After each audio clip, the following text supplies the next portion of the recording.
সকালে খুব আরাম করে ঘুমাচ্ছিলাম, আর এমন সময় কে যেন ডাকাডাকি শুরু করছে। সীমান্ত, এই সীমান্ত, এবার ঘুম থেকে ওঠ বাবা, আর কত ঘুমাবি? উফ মা, এত সকালে কেন ডাকছো? বাড়িতে কি ডাকাত পড়ছে নাকি? এত সকাল মানে কয়টা বাজে খেয়াল কি আছে তোর? কলেজে যাবি না? পরে কিন্তু আমাকে বলতে পারবি না যে আমি তোকে ডাকি নাই। কয়টা বাজে? ঘড়ির দিকে তাকা আর দেখ, অলরেডি 8:30 বাজে। উফ মা, তুমি আরো আগে ডাক দিবা না? দিলা তো লেট করিয়ে। তুমি যাও, আমি আসছি। এখন তো সব দোষ আমার। তাড়াতাড়ি আয়, তোর বাবা তোর জন্য ওয়েট করছে নাস্তার টেবিলে। ওকে মা, তুমি যাও, আমি ফ্রেশ হয়ে আসছি। আম্মু চলে গেছে, আর আমি ফ্রেশ হতে হতে আপনাদের কাছে পরিচয়টা দিয়ে ফেলি। আমি সীমান্ত, বাবা মার একমাত্র ছেলে, আর আমার একটা ছোট বোন আছে, নাম সারা। আর আমার বাবা হলেন দেশের একজন বড় ব্যবসায়ী। এখন এতটুকু থাক, বাকিটা আপনারা পরে জানতে পারবেন। ও, আপনাদের সাথে পরিচয় দিতে দিতে আমি রেডি হয়ে গেছি। গুড মর্নিং আব্বু।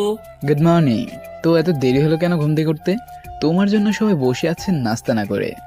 সরি আব্বু, আসলে কাল রাতে ক্লাসের কিছু অ্যাসাইনমেন্ট করতে গিয়ে একটু রাত হয়ে যায়, তাই একটু দেরি হয়ে গেছে। It's okay.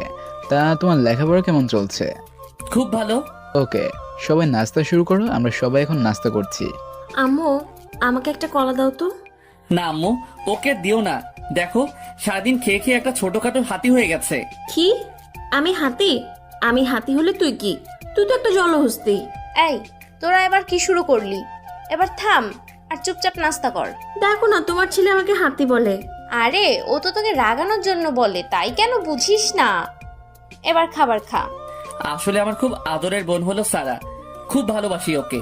সারাও আমাকে খুব ভালোবাসে, বলতে গেলে আমাকে চোখে হারায়। কিন্তু কেন জানি ওকে রাগাতে খুব ভালো লাগে, তাই একটু একটু জ্বালাই আর কি।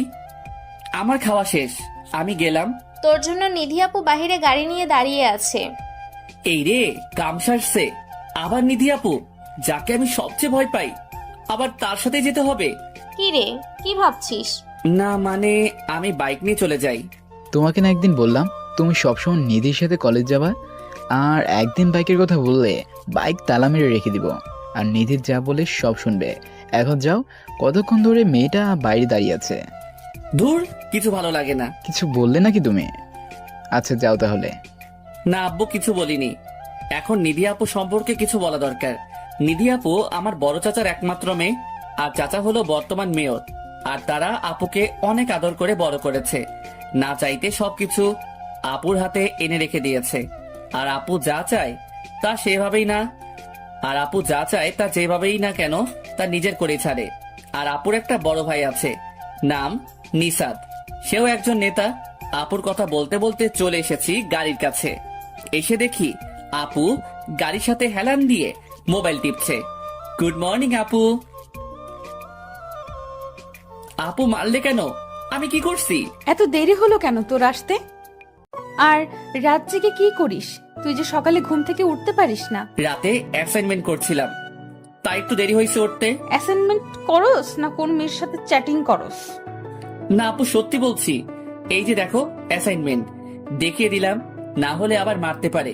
কোনো বিশ্বাস নাই এই মেয়েকে। আচ্ছা, গাড়িতে উঠে বস, আর তোর মোবাইল দে আমাকে। এই নাও আপু, মোবাইল দিয়ে দিলাম, না আবার রেগে যাবে। আমি চুপচাপ সামনের সিটে বসে আছি, আর আপু এক হাতে গাড়ি ড্রাইভ করছে, চুপচাপ বসে থাক, কিছু হবে না। আর অন্য হাতে মোবাইলে কি যেন চেক করছে। কি আর করার, চুপচাপ বসে আছি। কিছুক্ষণ পর আপু মোবাইলটা আমাকে দিয়ে দিল আর বলল, কোনো মেয়ের সাথে ভুলেও কথা বলবি না, আর মোবাইলেও চ্যাটিং করবি না। আর আমার কথা যদি না শুনিস তাহলে তোর খবর আছে বলে দিলাম। না আপু, আমি তো এমনিই মেয়েদের কাছ থেকে দূরে আছি। তাই যেন মনে থাকে। কিছুক্ষণ পর আমরা কলেজে চলে আসছি। আমি যখন গাড়ি থেকে নামতে যাব, ঠিক তখনই আপু আমার হাত ধরে কাছে টেনে নিয়ে দুই গালে দুইটি কিস করে দিল। আমি অবাক হয়ে আপুকে বললাম, আপু এটা কি করলা? তখন তোকে মারতি আর এখন আদর করে দিলাম। এখন চুপচাপ ক্লাসে যা, আর কোনো মেয়ের দিকে তাকাবি না বলে দিলাম। আমার রাগ সম্পর্কে তুই খুব ভালো জানিস, এখন যা। আমি আর কিছু না বলে ক্লাসের দিকে যেতে লাগলাম।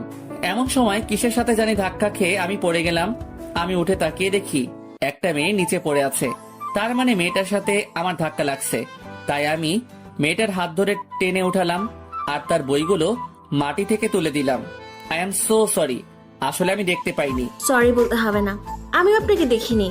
মেয়েটার সাথে কথা বলছিলাম, এমন সময় পিছনে তাকিয়ে দেখি নিধি আপু এদিকে আসছে। চোখ মুখ একদম লাল হয়ে আছে।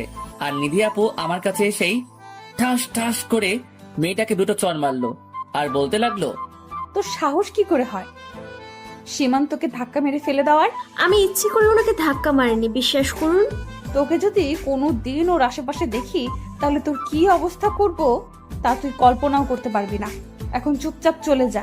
আপুর এই কথা শুনে মেয়েটার মাথা নিচু করে চলে গেল। আর মেয়েটাকে দেখে মনে হয় নতুন, কারণ আগে কখনো কলেজে দেখিনি। এবার আপু আমাকে বলল, মেয়ে মানুষ দেখলেই তোর কথা বলতে মন চায়, চল আমার সাথে, আজ তোকে মজা দেখাবো। এ কথা বলে আপু আমাকে হাত ধরে টানতে টানতে একটা খালি ক্লাসরুমে নিয়ে গেল আর ভিতর থেকে দরজা লক করে দিল। আর আমাকে বলল, এখন বল ওই মেয়ের সাথে কেন কথা বললি? কথা বলিনি তো, আমি তো জাস্ট সরি বললাম ওনাকে, আর কিছু বলিনি। সরি বলার সময় কি এত হেসে হেসে সরি বলতে হয় নাকি? আর সরি বলতে এত সময় লাগে? তুই কি আমাকে শিখাস? আপু বিশ্বাস করো, আমি শুধু সরি বলছি। শুনে রাখ, তোকে আমি আগেও বলেছি আর এখনো বলছি, তোকে যাতে কোনো মেয়ের সাথে কথা বলতে না দেখি। যদি আবার দেখি তাহলে আমার চেয়ে খারাপ আর কেউ হবে না, বলে দিলাম। এখন তুই ক্লাসে গিয়ে বসে থাক আর কোনো মেয়ের দিকে তাকাবি না। আর টিফিন টাইমে ক্যান্টিনে আসবি, আমি অপেক্ষা করব। ঠিক আছে বলে ওইখান থেকে চলে আসলাম। আর হ্যাঁ, আপনাদেরকে বলতে ভুলে গেছি, নিধি আপু এবার অনার্স দ্বিতীয় বর্ষে পড়ে ইংরেজি মাধ্যমে। আর আপু দেখতে অসম্ভব সুন্দর। কলেজ আর ভার্সিটির সব ছেলেরা আপুর জন্য পাগল, কিন্তু কেউ কিছু বলতে সাহস পায় না। দুই একজন সাহস করে বলেছিল। তাদের অবস্থা আপু এত খারাপ করেছিল যে এরপর থেকে আর কেউ তার ধারের কাছেও আসে না, যতটুকু সম্ভব দূরে থাকে। আর অন্যান্য কলেজ ভার্সিটিতে নেতামি করে ছেলেরা, আর আমাদের এখানে করে নিধি আপু। আর তাকে কেউ কিছু বলতেও পারে না। আমি ক্লাসে আসি আর এক এক করে ক্লাস করতে থাকি। কয়েকটা ক্লাস করার পর টিফিন পিরিয়ড চালু হয় আর আমি চুপচাপ ক্লাসে বসে আছি। আপুর কাছে যেতে ইচ্ছে করে না, গেলেই খালি মারে আর ধমকায়, তাই মন চায় না যেতে। চুপচাপ বসে বই পড়ছিলাম। এমন সময় আমার বেস্ট ফ্রেন্ড আতিক আমার কাছে এসে বলল, সীমান্ত, তুই এখানে বসে আছিস আর ওইদিকে নিধি আপু তোকে খুঁজতেছে। আমাকে বলছে তোকে বলতে তাড়াতাড়ি ক্যান্টিনে যেতে, না হলে তোর খবর আছে। যাইতেছি, তুইও চল আমার সাথে। না ভাই, তুই একাই যা। নিধি আপুকে দেখলেই আমার কলিজায় পানি থাকে না। ওকে তুই থাক, আমি যাই। এই বলে চলে আসলাম ক্যান্টিনে। এসে দেখি নিধি আপু আর তার সাথে তার বান্ধবী রুহি আপু, কবিতা আপু আর বৃষ্টি আপু বসে আছে। আমি কাছে যেতেই আপু বলল, কি রে, তোর আসতে এত দেরি হলো কেন? কখন থেকে বসে আছি? না মানে একটু বই পড়তেছিলাম, তাই মনে ছিল না। আচ্ছা এখন বস, আর কি খাবি অর্ডার কর। আপু আমার না তেমন খিদা নাই, আমি কিছু খাবো না। আমি এই কথা বলতেই আপু আমার দিকে চোখ গরম করে তাকালো। আমি তোকে খাবার অর্ডার করতে বলছি, বেশি কথা বলবি না, বলে দিলাম। আচ্ছা আপনি অর্ডার করুন, আপনি যা বলবেন তাই খাবো। এই তো গুড বয়। তারপর আপু বেশ কিছু খাবার অর্ডার করলো। আমি চুপচাপ খেতে লাগলাম। মাঝে মাঝে খেয়াল করে দেখি আপু খাওয়া বাদ দিয়ে আমার দিকে তাকিয়ে থাকে, আর আমি তাকাতেই মুচকি হেসে চোখটা নামিয়ে নেয়। আমি অল্প কিছু খেয়ে সেখান থেকে চলে আসি। আর আসার সময় আপু বলে ছুটি হলে যেন আমি তার জন্য দিয়ে থাকি, একসাথে বাসায় যাবে। অন্যদিকে নিধি আর ওর বান্ধবীরা ক্যান্টিনে বসে গল্প করছিল। এমন সময় নিধির ফ্রেন্ড বৃষ্টি বলে ওঠে, নিধি, তোকে একটা কথা বলি। বল। তার জন্য কি আবার অনুমতি নিতে হবে নাকি? তোর চাচাতো ভাইয়াটা না খুব কিউট, আর ওর চোখগুলা তো আরো সুন্দর। মানে তুই কি বলতে চাস? সোজাসুজি বল, এত নাটক না করে। নিধি, আমি মনে হয় সীমান্তের প্রেমে পড়ে গেছে। কি কি কইলি তুই? নিধি প্লিজ দোস্ত, কিছু একটা ব্যবস্থা করে দে। আমি জানি ও আমার 2 বছরের জুনিয়র, কিন্তু কি করব, আগে থেকে ওকে আমার ভাল লাগতো, তাই আজ তাকে বলে দিলাম একটা ব্যবস্থা করে দে। তাই আজ তোকে বলে দিলাম একটা ব্যবস্থা করে দে। ও তো তোর চাচাতো ভাই। এই কথা শোনার সাথে সাথে নিধি আপু বসা থেকে দাঁড়িয়ে যায় আর রাগে মাথা আগুনের মতো গরম হয়ে যায়। আর নিধি আপু বৃষ্টিকে বলে, বৃষ্টি, এবার তুই থাম, যা বলার বলছস, আর কিছু বলবি না। আজকের পর যদি আমি তোর মুখ থেকে সীমান্তের নামও শুনি তাহলে আমি ভুলে যাব তুই আমার ফ্রেন্ড। আর তোকে যাতে কোনোদিন সীমান্তের আশেপাশেও না দেখি, যদি দেখি তাহলে আমি কি করব তা আমি নিজেও জানি না।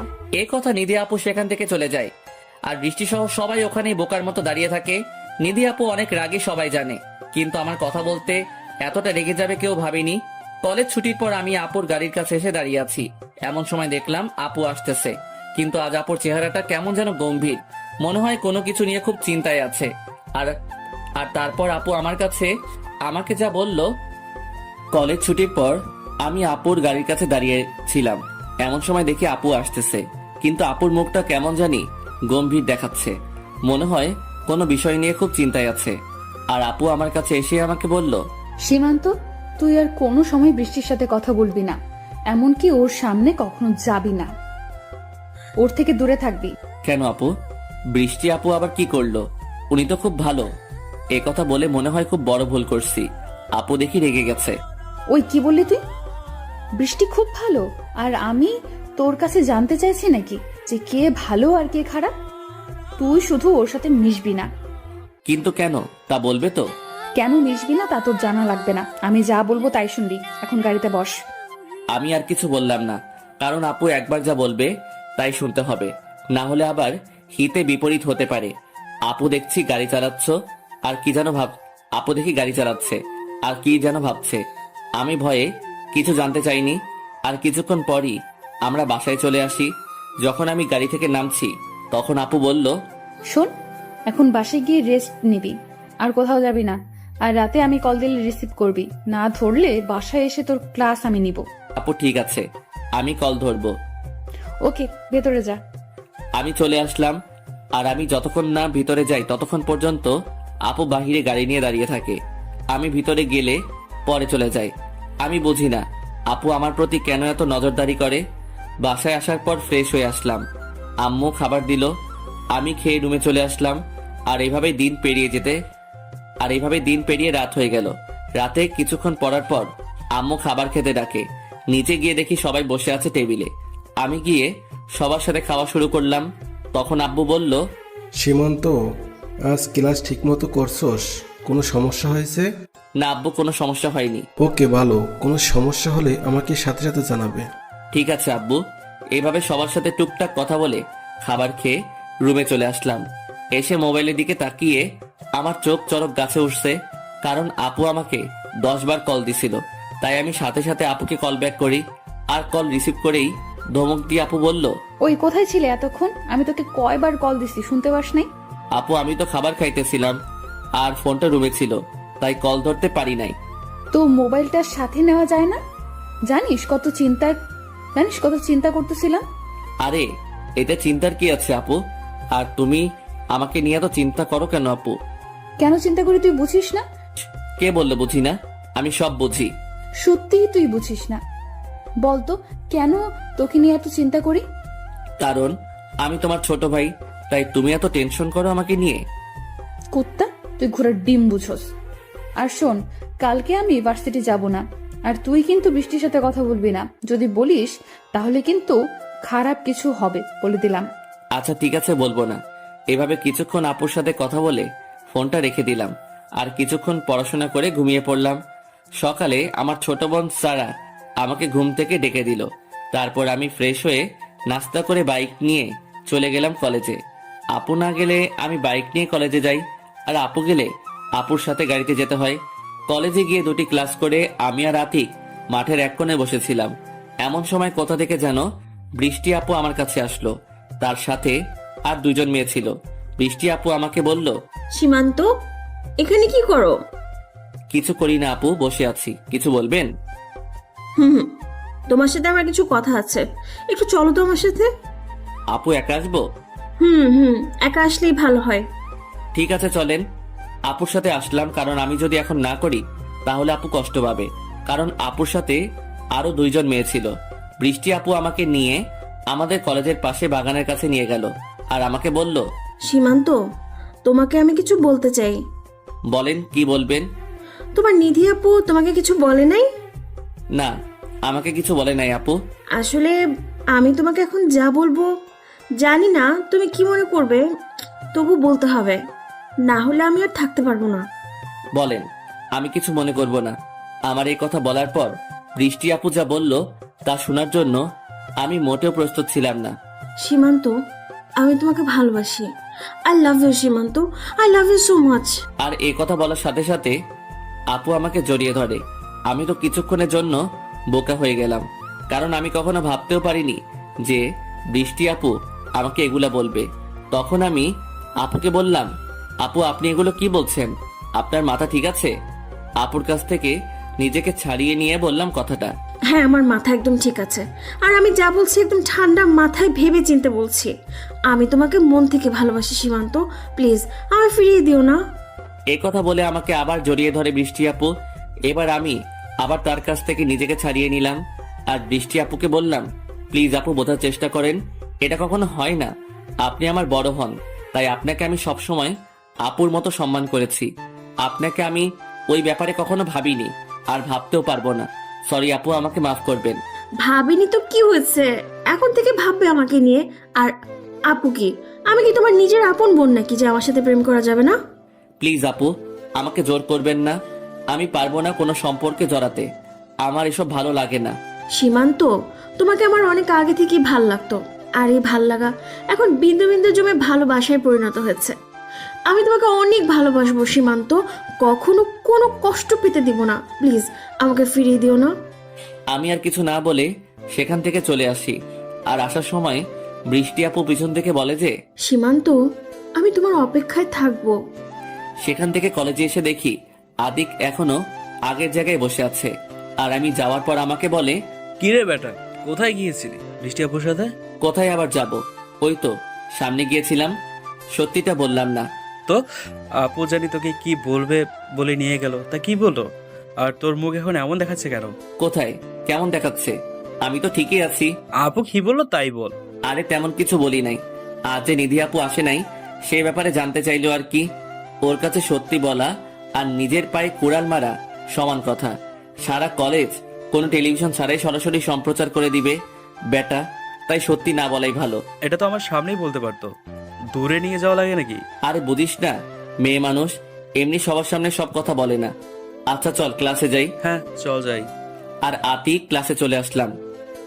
আমি আর আতিক ক্লাসে চলে আসলাম, কারণ আর কিছুক্ষণ ওখানে থাকলে আতিক হাজারটা প্রশ্ন করত। তার থেকে ভালো চলে আসা, তাই চলে আসলাম। এইভাবে আমার বাকি ক্লাসগুলো হওয়ার পর কলেজ ছুটি হয়ে যায় আর আমি বাইক নিয়ে বাসায় চলে যাই। বাসার ভিতর ঢোকার সাথে সাথেই আমার ছোট বোন সারা বলল, ভাই চলে আসছিস? তাড়াতাড়ি তোর রুমে যা। কেন রে, আমার রুমে কি আগুন লাগছে? পানি নিয়ে যাওয়া লাগবে নাকি তাড়াতাড়ি? একটু মজা করে বললাম আর কি। আর নিধি আপু আসছে আর তোমার রুমে বসে আছে, আমাকে বলছে তুমি আসলে বলতে তাড়াতাড়ি যাতে রুমে যাও। নিধি আপু কথা শুনে আমার এখন দম যায় যায় অবস্থা। আপু যদি জানতে পারে যে আমি বৃষ্টি আপুর সাথে কথা বলছি আর আপু আমাকে জড়িয়ে ধরছে, তাহলে আমাকে কি করবে এক আল্লাহই ভালো জানে। তাই মনে মনে দোয়া দরুদ পড়ে আমার রুমের সামনে আসলাম। এসে দেখে আপু আমার রুমের দেওয়ালে টানানো আমার ছবিটার দিকে তাকিয়ে আছে। আমি বুকে সাহস নিয়ে আপুকে বললাম, আরে আপু আপনি কখন আসলেন? আজ কলেজে কি করছস? মনে মনে যা ভাবলাম তাই হলো। আপু মনে হয় জেনে গেছে, কিন্তু কেমনে জানলো আল্লাহ জানে। আমিও কিছু না জানার ভনিতা করে বললাম, আমি তো কিছু করি নাই আপু। কেন, কি হয়েছে? তুই আজ বৃষ্টির সাথে কথা বলছস? না আপু, আমি কথা বলি নাই, ভয় মিথ্যা বললাম। কথা বলছ নাই, তাহলে এগুলো কি দেখ। এই কথা বলে আপু তার ফোনটা আমার দিকে এগিয়ে দিল। আর তার ফোনের দিকে তাকিয়ে আমার চোখ চোখ গাছে ওঠার মতো অবস্থা, কারণ আমার আর বৃষ্টি আপুর ছবি তার ফোনে। এমনকি বৃষ্টি আপু যে আমাকে জড়িয়ে ধরছে তার ছবিও আছে। আমি তো ভয়ে চুপ করে আছি, না জানি আজ আমার কি হাল করে। তখন আপু আবার বলল, কি হলো, কথা বল, চুপ করেছিস কেন? আমি আবারও চুপচাপ। কি বলবো ভাই, আমার এখন কলেজের পানি শুকায় মরুভূমি হয়ে গেছে। তখন আপু আবার বলল, তুই কি ভাবছিস আজ আমি তোর সাথে যাইনি বলে তোর কোনো খবর আমি রাখবো না? আমি তোর সব খবর রাখি। আমি তোর সাথে থাকি আর না থাকি, তুই আমার চোখের আড়াল কখনো হতে পারবি না। এখন সত্যি করে বল, বৃষ্টি কেন তোকে জড়িয়ে ধরেছে? না হলে এখন আমি কি করব তুই ভাবতেও পারবি না। আমি নিধি আপুর এই ভয়ঙ্কর রাগী চেহারা দেখে ভয়ের চোটে সব সত্যি কথা বলে দিলাম। আর আমার কথা শোনার সাথে সাথে আমি নিধি আপুর রাগী ভয়ঙ্কর চেহারা দেখে সব সত্যি কথা বলে দিলাম। আর আমার মুখ থেকে এই কথা শোনার পর নিধি আপু বলল, কি বললি? বৃষ্টি তোকে প্রপোজ করেছে? আপুর চেহারার দিকে তাকানো যাচ্ছে না, এত পরিমাণ রেগে আছে। তুই কি বলছিস ওকে? আমি না করে দিছি আর বলছি আমি কোনো সম্পর্কে জড়াতে চাই না। আচ্ছা তুই থাক, আমি যাই, আমার একটা কাজ আছে। আর কোনো মেয়ে যদি কল দেয় ধরবি না বলে দিলাম। এ কথা বলে নিধি চলে গেল। কিন্তু একটা বিষয় খেয়াল করলাম, আপু তো খুব রেগে আছে, কিন্তু আমাকেও তেমন কিছু বলে নাই। আল্লাহ জানে এখন কি করে। অন্যদিকে নিধি শুধু ভাবছে আমি বৃষ্টিকে না করার পরেও ওর সাহস হলো কিভাবে সীমান্তকে প্রপোজ করার। আবার বৃষ্টি ওকে জড়িয়ে ধরছে। আমার জিনিসে হাত দেওয়ার মজা ওকে আজ বুঝাবো। এসব ভেবে নিধি বৃষ্টিকে কল দেয়। হ্যালো বৃষ্টি, কোথায় তুই? আমি তো বাসায়। কেন, কিছু বলবি? বলবো। ওই তোদের বাসার পেছনের মাঠে আয়, আমি দাঁড়িয়ে আছি। আজকের ক্লাসের পড়াগুলো জানতে হবে। ওকে, তুই 5 মিনিট দাঁড়া, আমি আসতেছি। এ কথা বলে কলটা রেখে দেয়। আর নিধির রাগ যেন ক্রমশই বাড়ছে। সে কি করবে তা সে জানে না। নিধি শুধু জানে সীমান্ত একমাত্র ওর, আর নিধি জিনিসে কেউ হাত দিবে তা সে হতে দিবে না। নিধি এসব ভাবতে ভাবতে বৃষ্টি চলে আসে। আর এসেই বৃষ্টি বলে, কি রে নিধি, তুই আমার বাসার সামনে চলে এলি? পরে তো ফোন করেই জানাতে পারতি। কেন, এসে কি তোকে বিপদে ফেললাম নাকি? আরে না, বিপদ কেন হতে যাবে? আর তুই কখনো এদিকে আসিস না, তাই বললাম আর কি। আচ্ছা একটা কথা বলবি সত্যি করে? কি কথা বল। তোর কাছে কি আমি মিথ্যা বলি? আজ নাকি তুই সীমান্তকে প্রপোজ করেছিস। তোকে কে বললো এসব কথা? আমি যা বলছি তার উত্তর দে। তুই যেহেতু জেনে গেছিস তাহলে আর লুকিয়ে কি লাভ। হ্যাঁ, আমি সীমান্তকে প্রপোজ করেছি, কারণ আমি ওকে পছন্দ করি। আমি কিন্তু তোকে মানা করেছিলাম, বলেছিলাম সীমান্তের আশেপাশে না যেতে। আমি গেলে তোর সমস্যা কোথায়? তুই কে আমাকে না করার? তুই নাকি আজকে ওকে জড়িয়ে ধরেছিস। এ কথা বলার সাথে সাথে নিধি বৃষ্টিকে চড় মারতে থাকে আর বলতে থাকে, বলছিলি না সমস্যা কোথায়? এই দেখ সমস্যা কোথায়। এভাবে চলতে থাকে আর বৃষ্টিকে মারতে থাকে। তখন বৃষ্টি বলে, নিধি, তুই আমাকে এভাবে কেন মারতেছিস? আমি তো তোর কোনো ক্ষতি করিনি। কি বললি তুই? আমার কোনো ক্ষতি করিসনি? তুই আমার সবচেয়ে বড় ক্ষতি করতে চাইছিস। তুই আমার কলিজায় হাত দিছিস। কলিজা? কে তোর কলিজা? কে আমার জানতে চাস? তাহলে শোন, সীমান্ত আমার কলিজা, আমার ভালোবাসা, আমার সব। আর তুই আমার সেই কলিজায় হাত দিছিস। আমি তোর সেই হাত আজ একদম ভেঙে দিব। প্লিজ এমন করিস না। আমি না তোর বান্ধবী হই, মাফ করে দে নিধি। হ্যাঁ মাফ করবো তোকে। আমি তোকে না করার পরেও তুই আমার কথা শুনিসনি। আমি তোকে না করার পরেও তুই আমার কথা শুনিসনি। আর তুই কেন, আজ আমার যদি আপন বোন হতো তাকে আমি ছাড়তাম না। কারণ যে নিধির জিনিসে হাত দেয় সেই হাত নিধি ভেঙে দেয়। এই কথা বলে নিধি তার গাড়ি থেকে হকি স্টিক বের করে আর এটা দিয়ে বৃষ্টির বাম হাতে 4টা বাড়ি মারে খুব জোরে, যার ফলে বৃষ্টির বাম হাতটা ভেঙে যায়। তারপর নিধি যাওয়ার জন্য গাড়িতে ওঠে। যাওয়ার সময় নিধি বৃষ্টিকে বলল, শুধু একবার আমার কথা না শুনে সীমান্তের কাছে গেছিস, তার জন্য তোর এক হাত ভেঙে দিয়েছি। আর ভুলেও যদি সীমান্তের কাছে যাওয়ার চেষ্টা করিস তাহলে তোর কি অবস্থা করব তা আমি নিজেও জানি না। এ কথা বলে নিধি গাড়ি নিয়ে চলে যায়। বৃষ্টিকে যখন নিধি মারছিল তখন কিছু ছেলে তা দাঁড়িয়ে দেখছিল, কিন্তু নিধির ভয়ে তারা কেউ বাধা দেয় নাই। কারণ সবাই জানে নিধিকে কিছু বললে তার ভাই নিশাত কাউকে ছাড়বে না, তাই সবাই চুপ ছিল। নিধি যাওয়ার পর ওই ছেলেগুলো বৃষ্টিকে ধরে তার বাসায় দিয়ে আসে। আর এদিকে নিধি আমার রুম থেকে যাওয়ার পর আমি ফ্রেশ হতে ওয়াশরুমে যাই। আয়নার সামনে দাঁড়িয়ে দেখি নিধি আপু যে আমাকে চর মেরেছিল তার দাগ পড়ে গেছে আমার গালে। এখন চিন্তা হচ্ছে যে আম্মু যদি গালে দাগ দেখে কিছু বলে তাহলে আম্মুকে কি বলবো। আর এসব ভাবতে ভাবতে ফ্রেশ হয়ে নিচে যাই খাবার খেতে।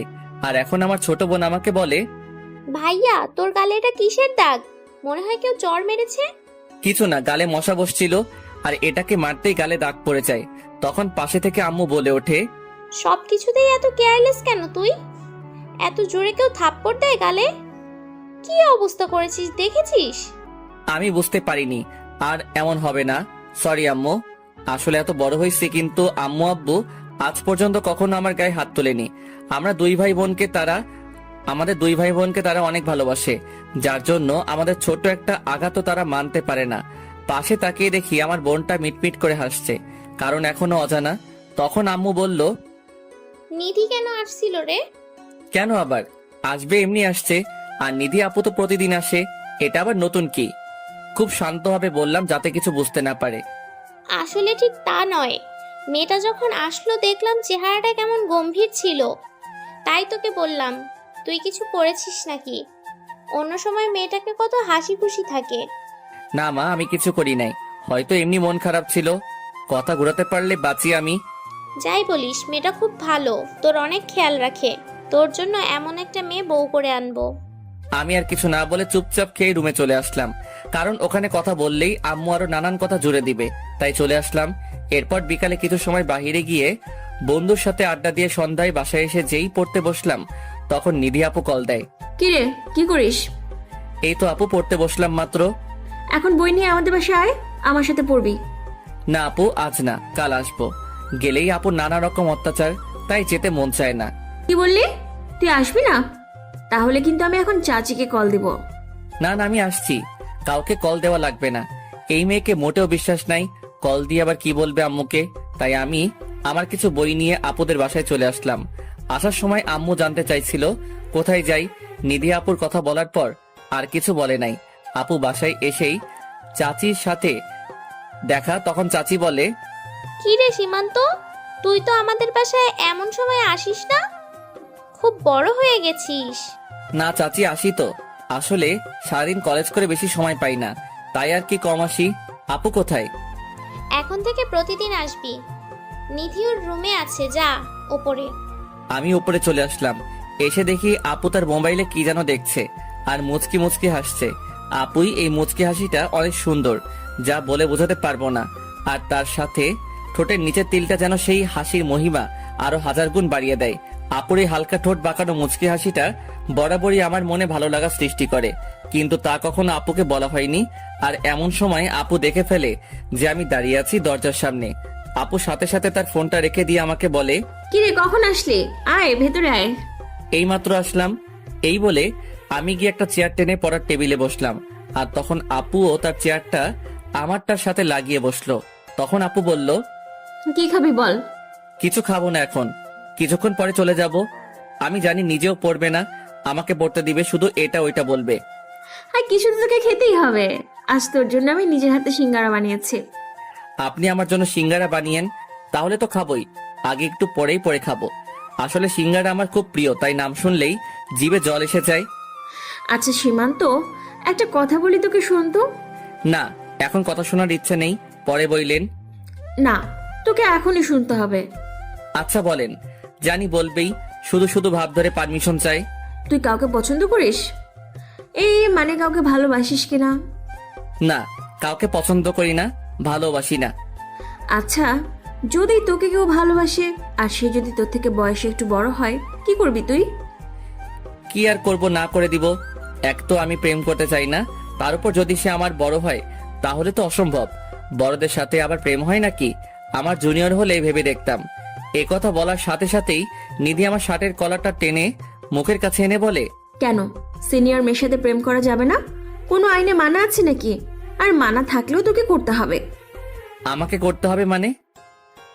না মানে কিছু না, তুই বস, আমি তোর জন্য সিঙ্গারা নিয়ে আসছি। এ কথা বলে নিধি আপু চলে গেল। আপু কিছু কথা মাঝে মাঝে আমার মাথার উপর দিয়ে যায়। নিজেই বলে মেয়েদের সাথে না মিশতে, আবার নিজেই বলে সিনিয়র মেয়ের সাথে প্রেম করতে। বুঝি না কিছুই। অন্যদিকে নিধি আপু ভাবছে, আমাকে তো তোমার ভালোবাসতেই হবে মিস্টার সীমান্ত, কারণ তুমি যে আমার ছোট্ট হৃদয়টায় ঘর বানিয়ে বসে আছো, তার কি হবে? তুমি শুধু দেখো তোমার মনে সিনিয়র মেয়ে কিভাবে জায়গা করে নেয়। এসব ভাবতে ভাবতে নিধি সীমান্তের জন্য সিঙ্গারা নিয়ে আসে আর বলে, আইনে তোর প্রিয় সিঙ্গারা। তাও আগে খাই পরে সব। এই বলে একটা নিলাম খাওয়ার জন্য। খা এখন। যেই মাত্র একটা সিঙ্গারার অর্ধেকটা খেলাম, আমার কাছে মনে হলো ঝালে আমার মুখ পুড়ে যাচ্ছে, আমার চোখ দিয়ে পানি পড়ছে। আমি এখন পানি খুঁজতেছি, কিন্তু পানি নাই। যখন আমি পানির জন্য জোরে চিৎকার করতে যাব, তখনই নিধি যা করলো। খাও সোনা খাও, একটু পরে খেলা জমবে। যখন আমি একটা সিঙ্গারার অর্ধেকটা খেলাম, আমার কাছে মনে হলো ঝালে আমার মুখ পড়ে যাচ্ছে। আমি তখন পানি খুঁজতেছিলাম, কিন্তু কোথাও পানি নাই। তাই যখন আমি পানি বলে চিৎকার করতে যাব, ঠিক তখনই নিধি আপু আমার দুগালে হাত দিয়ে টেনে ধরে আমার ঠোঁটে তার ঠোঁট মিশিয়ে দেয়। ওই মুহূর্তে আমার কি করা উচিত ছিল আমার জানা ছিল না। আর আমিও নিধিকে কোনো রকম বাধা দেই নাই, কারণ আমি ঝাল একদম সহ্য করতে পারি না। আর আমার কাছে তখন ঝালটা কম লাগতে শুরু করলো। আর নিধি আমাকে প্রায় 5 মিনিট পর ছেড়ে দেয়। যখন নিধি আপু আমাকে ছেড়ে দেয় আর আমার ঝালটা কমে যায়, তখন আমার মনে হয় এতক্ষণ কি হয়েছিল। আর এসব ভেবে আমি লজ্জায় নিধির দিকে তাকাতে পারছিলাম না। তাই আমি কিছু না বলে তার রুম থেকে বের হয়ে বাসায় চলে আসি। আর বাসায় আসতেই আমার বোন আমাকে বলে, ভাইয়া, তোর ঠোঁটে লিপস্টিক কোথা থেকে আসলো? তুই কি লিপস্টিক দেওয়া শুরু করলি নাকি? কোথায় লিপস্টিক দেখলি তুই? মজা করিস আমার সাথে? এটা বলে হাত দিয়ে মুছে দিলাম, যাতে ভালো করে বুঝতে না পারে। এই তো, এখন তুই মুছে দিলি হাত দিয়ে। আরে না, আমি আসার সময় একটা কালার আইসক্রিম খেয়েছিলাম, মনে হয় ওইটাই লেগে আছে। ভাইয়া, আমার কাছে মনে হয় ডাল মে কুছ কালা হে। আমিও কিছু না বলে রুমে চলে আসি। আর মাথায় শুধু ওই ব্যাপারটাই বারবার আসছে, কি থেকে কি হয়ে গেল, আমি এখন কিভাবে আপুর সামনে যাব। কিন্তু একটা ব্যাপার বুঝলাম না, আপু কেন এমনটা করলো আমার সাথে? তাহলে আপু কি আমাকে ভালোবাসে নাকি অন্য কিছু বিষয়? না, আমার মাথায় আসছে না। রাতে আম্মু খাবার খেতে ডাকলো, কিন্তু আমি না করে দেই, কারণ যে জিনিস খাইছি ওটাই এখনো মুখে লেগে আছে। সত্যি বলতে আমারও ভালোই লাগছিল। তখন জীবনের প্রথম কোনো মেয়ের ঠোঁটের ছোঁয়া, অনুভূতিটা ভাষায় প্রকাশ করার মতো না। আর এসব ভাবতে ভাবতে রাতটা কখন পার হয়ে যায় বলতেও পারবো না, যার জন্য খুব ভালো একটা ঘুমও হয় নাই। সকালে ঘুম থেকে উঠে ফ্রেশ হয়ে নাস্তা করে কলেজে চলে যাই। আজ আর আপুর জন্য আমি দাঁড়িয়ে থাকিনি, একটু আগেই কলেজে চলে আসি। অন্যদিকে নিধি মনে মনে অনেক খুশি, কারণ তার মনের মানুষকে একটু হলেও আপন করে নিতে পারছে। আর এখন যেন সে আরো পাগল হয়ে গেছে সীমান্তকে কাছে পেতে, আপন করে পেতে সারা জীবনের জন্য। নিধি এখন নিজেই নিজের সাথে বলছে, না আর না, অনেক অপেক্ষা করছি, কিন্তু আর না, এখন তোমাকে যেভাবেই হোক আপন করে নিব সীমান্ত। কিন্তু তুই একটা মাথা মোটা, আস্ত একটা গাধা। তোকে আমি এত ভালোবাসি, কিন্তু তুই একটু বুঝিস না। আর কথায় কথায় শুধু আপু আপু করিস কেন? অন্য কিছু বলা যায় না? আরেকবার আপু বলে দেখিস, তোর মুখ ভেঙে দিব, হনুমান একটা। নিধি যখন নিজেই নিজের সাথে এসব বলছিল, তখন নিধির মা এসে শুনে ফেলে। আর তখন তিনি বলেন, কি রে মা, কাকে তুই মুখ ভেঙে দিবি? আর কাকেই বা হনুমান আরো কত কিছু বলে গালি দিচ্ছিস? নিধি তখন তার মাকে দেখে চমকে যায়, আর সাথে সাথে তার মাকে জড়িয়ে ধরে তার পাশে বসিয়ে মায়ের কোলে মাথা রেখে শুয়ে পড়ে। আর তার মাকে বলে, আছে একটা গাধা, ওটাকেই গালি দিচ্ছি। তা গাধাটা কে, আমাকে বলা যাবে না? তুমি আমার দুনিয়ার বেস্ট মা, তোমার কাছে বলবো না তো কার কাছে বলবো? তাহলে বল, আমিও একটু শুনি। আচ্ছা মা, আমি যদি কাউকে পছন্দ করি তাহলে কি তোমরা তাকে মেনে নেবে? কেন মেনে নিব না? অবশ্যই মেনে নিব, কারণ তুই সুখী থাকলে আমরাও খুশি। আর ছেলেটা যদি আমার একটু ছোট হয় তাহলে তোমাদের কোনো সমস্যা হবে? আমাদের কেন সমস্যা হবে? জীবনটা তোর, আর তুই সবচেয়ে ভালো বুঝিস কিভাবে তুই ভালো থাকবি আর কার সাথে তুই সুখী থাকবি। যদি তোরা একে অপরকে পছন্দ করিস বা ভালোবাসিস, তাহলে বয়সটা কোনো বিষয় না। তোর যা ভালো লাগে কর, আমরা তোর পাশে আছি। নিধি তখন খুশিতে তার মাকে জড়িয়ে ধরে কেঁদে দেয় আর বলতে থাকে, আমি জানতাম তোমরা আমার কথা কখনো ফেলবে না, তোমরা হলি পৃথিবীর সবচেয়ে ভালো বাবা মা। হয়েছে পাগল মেয়ে, তার জন্য কি এখন কাঁদতে হবে নাকি? আর এখন বল, কোন সে জুনিয়র ছেলে যে আমার পরীর মতো মেয়ের মন চুরি করেছে? একদিন বাসায় নিয়ে আয়, আমরাও দেখি। এখন না, পরে আমিই নিয়ে আসবো। আর কয়েকটা দিন অপেক্ষা করো, দেখবে তোমাদের জামাইকে তোমাদের সামনে এনে দাঁড় করাবো। আচ্ছা, নিয়ে আসিস। আজ তুই ভার্সিটি যাবি না? না, আজকে যাব না। আচ্ছা, নিচে আয়, খেয়ে যা। সীমান্ত, তুমি আমার সাথে এত বড় মিথ্যা কথা কেন বললে? আমি আপনার সাথে কি বললাম? ওই দিন তুমি কেন বললে যে তুমি কোনোদিন প্রেম করবে না, তোমার কারোর সাথে কোনো সম্পর্ক নেই? বেশ অবাক হয়ে বললাম, এখানে মিথ্যার কি হলো? যা সত্যি আমি তো তাই বললাম। আমার কোনো সম্পর্ক নাই, আর কোনো সম্পর্কে জড়াবো না। মিথ্যা কথা, তোমার আর নিধির মাঝে সম্পর্ক আছে। আমি তো বৃষ্টির কথা শুনে মনে হয় আকাশ থেকে পড়লাম। মেয়েটা বলে কি আমার নাকি সম্পর্ক আছে, তাও আবার ওই গন্ডি নিধির সাথে। তখন আমি বললাম, কি সব আবল তাবল বলছেন আপনি? মাথা ঠিক আছে আপনার? আমার কেন নিধি আপুর সাথে সম্পর্ক থাকবে? উনি আমার আপু হয়, এর বেশি আর কিছু না। আপনাকে এসব কে বলছে? আমি কোনো আবল তাবল বলছি না সীমান্ত, যা বলছি ঠিক বলছি। নিধি আমার কাছে নিজে এসে বলেছে তোমাদের সম্পর্কের কথা। তুমি নাকি নিধির কলিজা, আর তার জন্য দেখো আমার কি অবস্থা করেছে নিধি। আমি যেন অবাকের পর অবাক হচ্ছি বৃষ্টির কথা শুনে। নিধি আপু আর আমার মাঝে সম্পর্ক আছে, কিন্তু আমি নিজেই জানি না। আর নিধি আপু নিজে বলছে এই কথা, কিন্তু এসব কিভাবে সম্ভব? আপু তো কোনোদিন আমাকে বলে নাই যে আমাকে ভালোবাসে। আমি এসব ভাবছিলাম, তখন বৃষ্টি আবার বলল, আজ শুধু তোমার জন্য আমার এত বড় ক্ষতি হলো। তুমি যদি আমাকে বলতে তোমাদের মাঝে সম্পর্ক আছে, তাহলে কি আমি তোমাকে এসব বলতাম?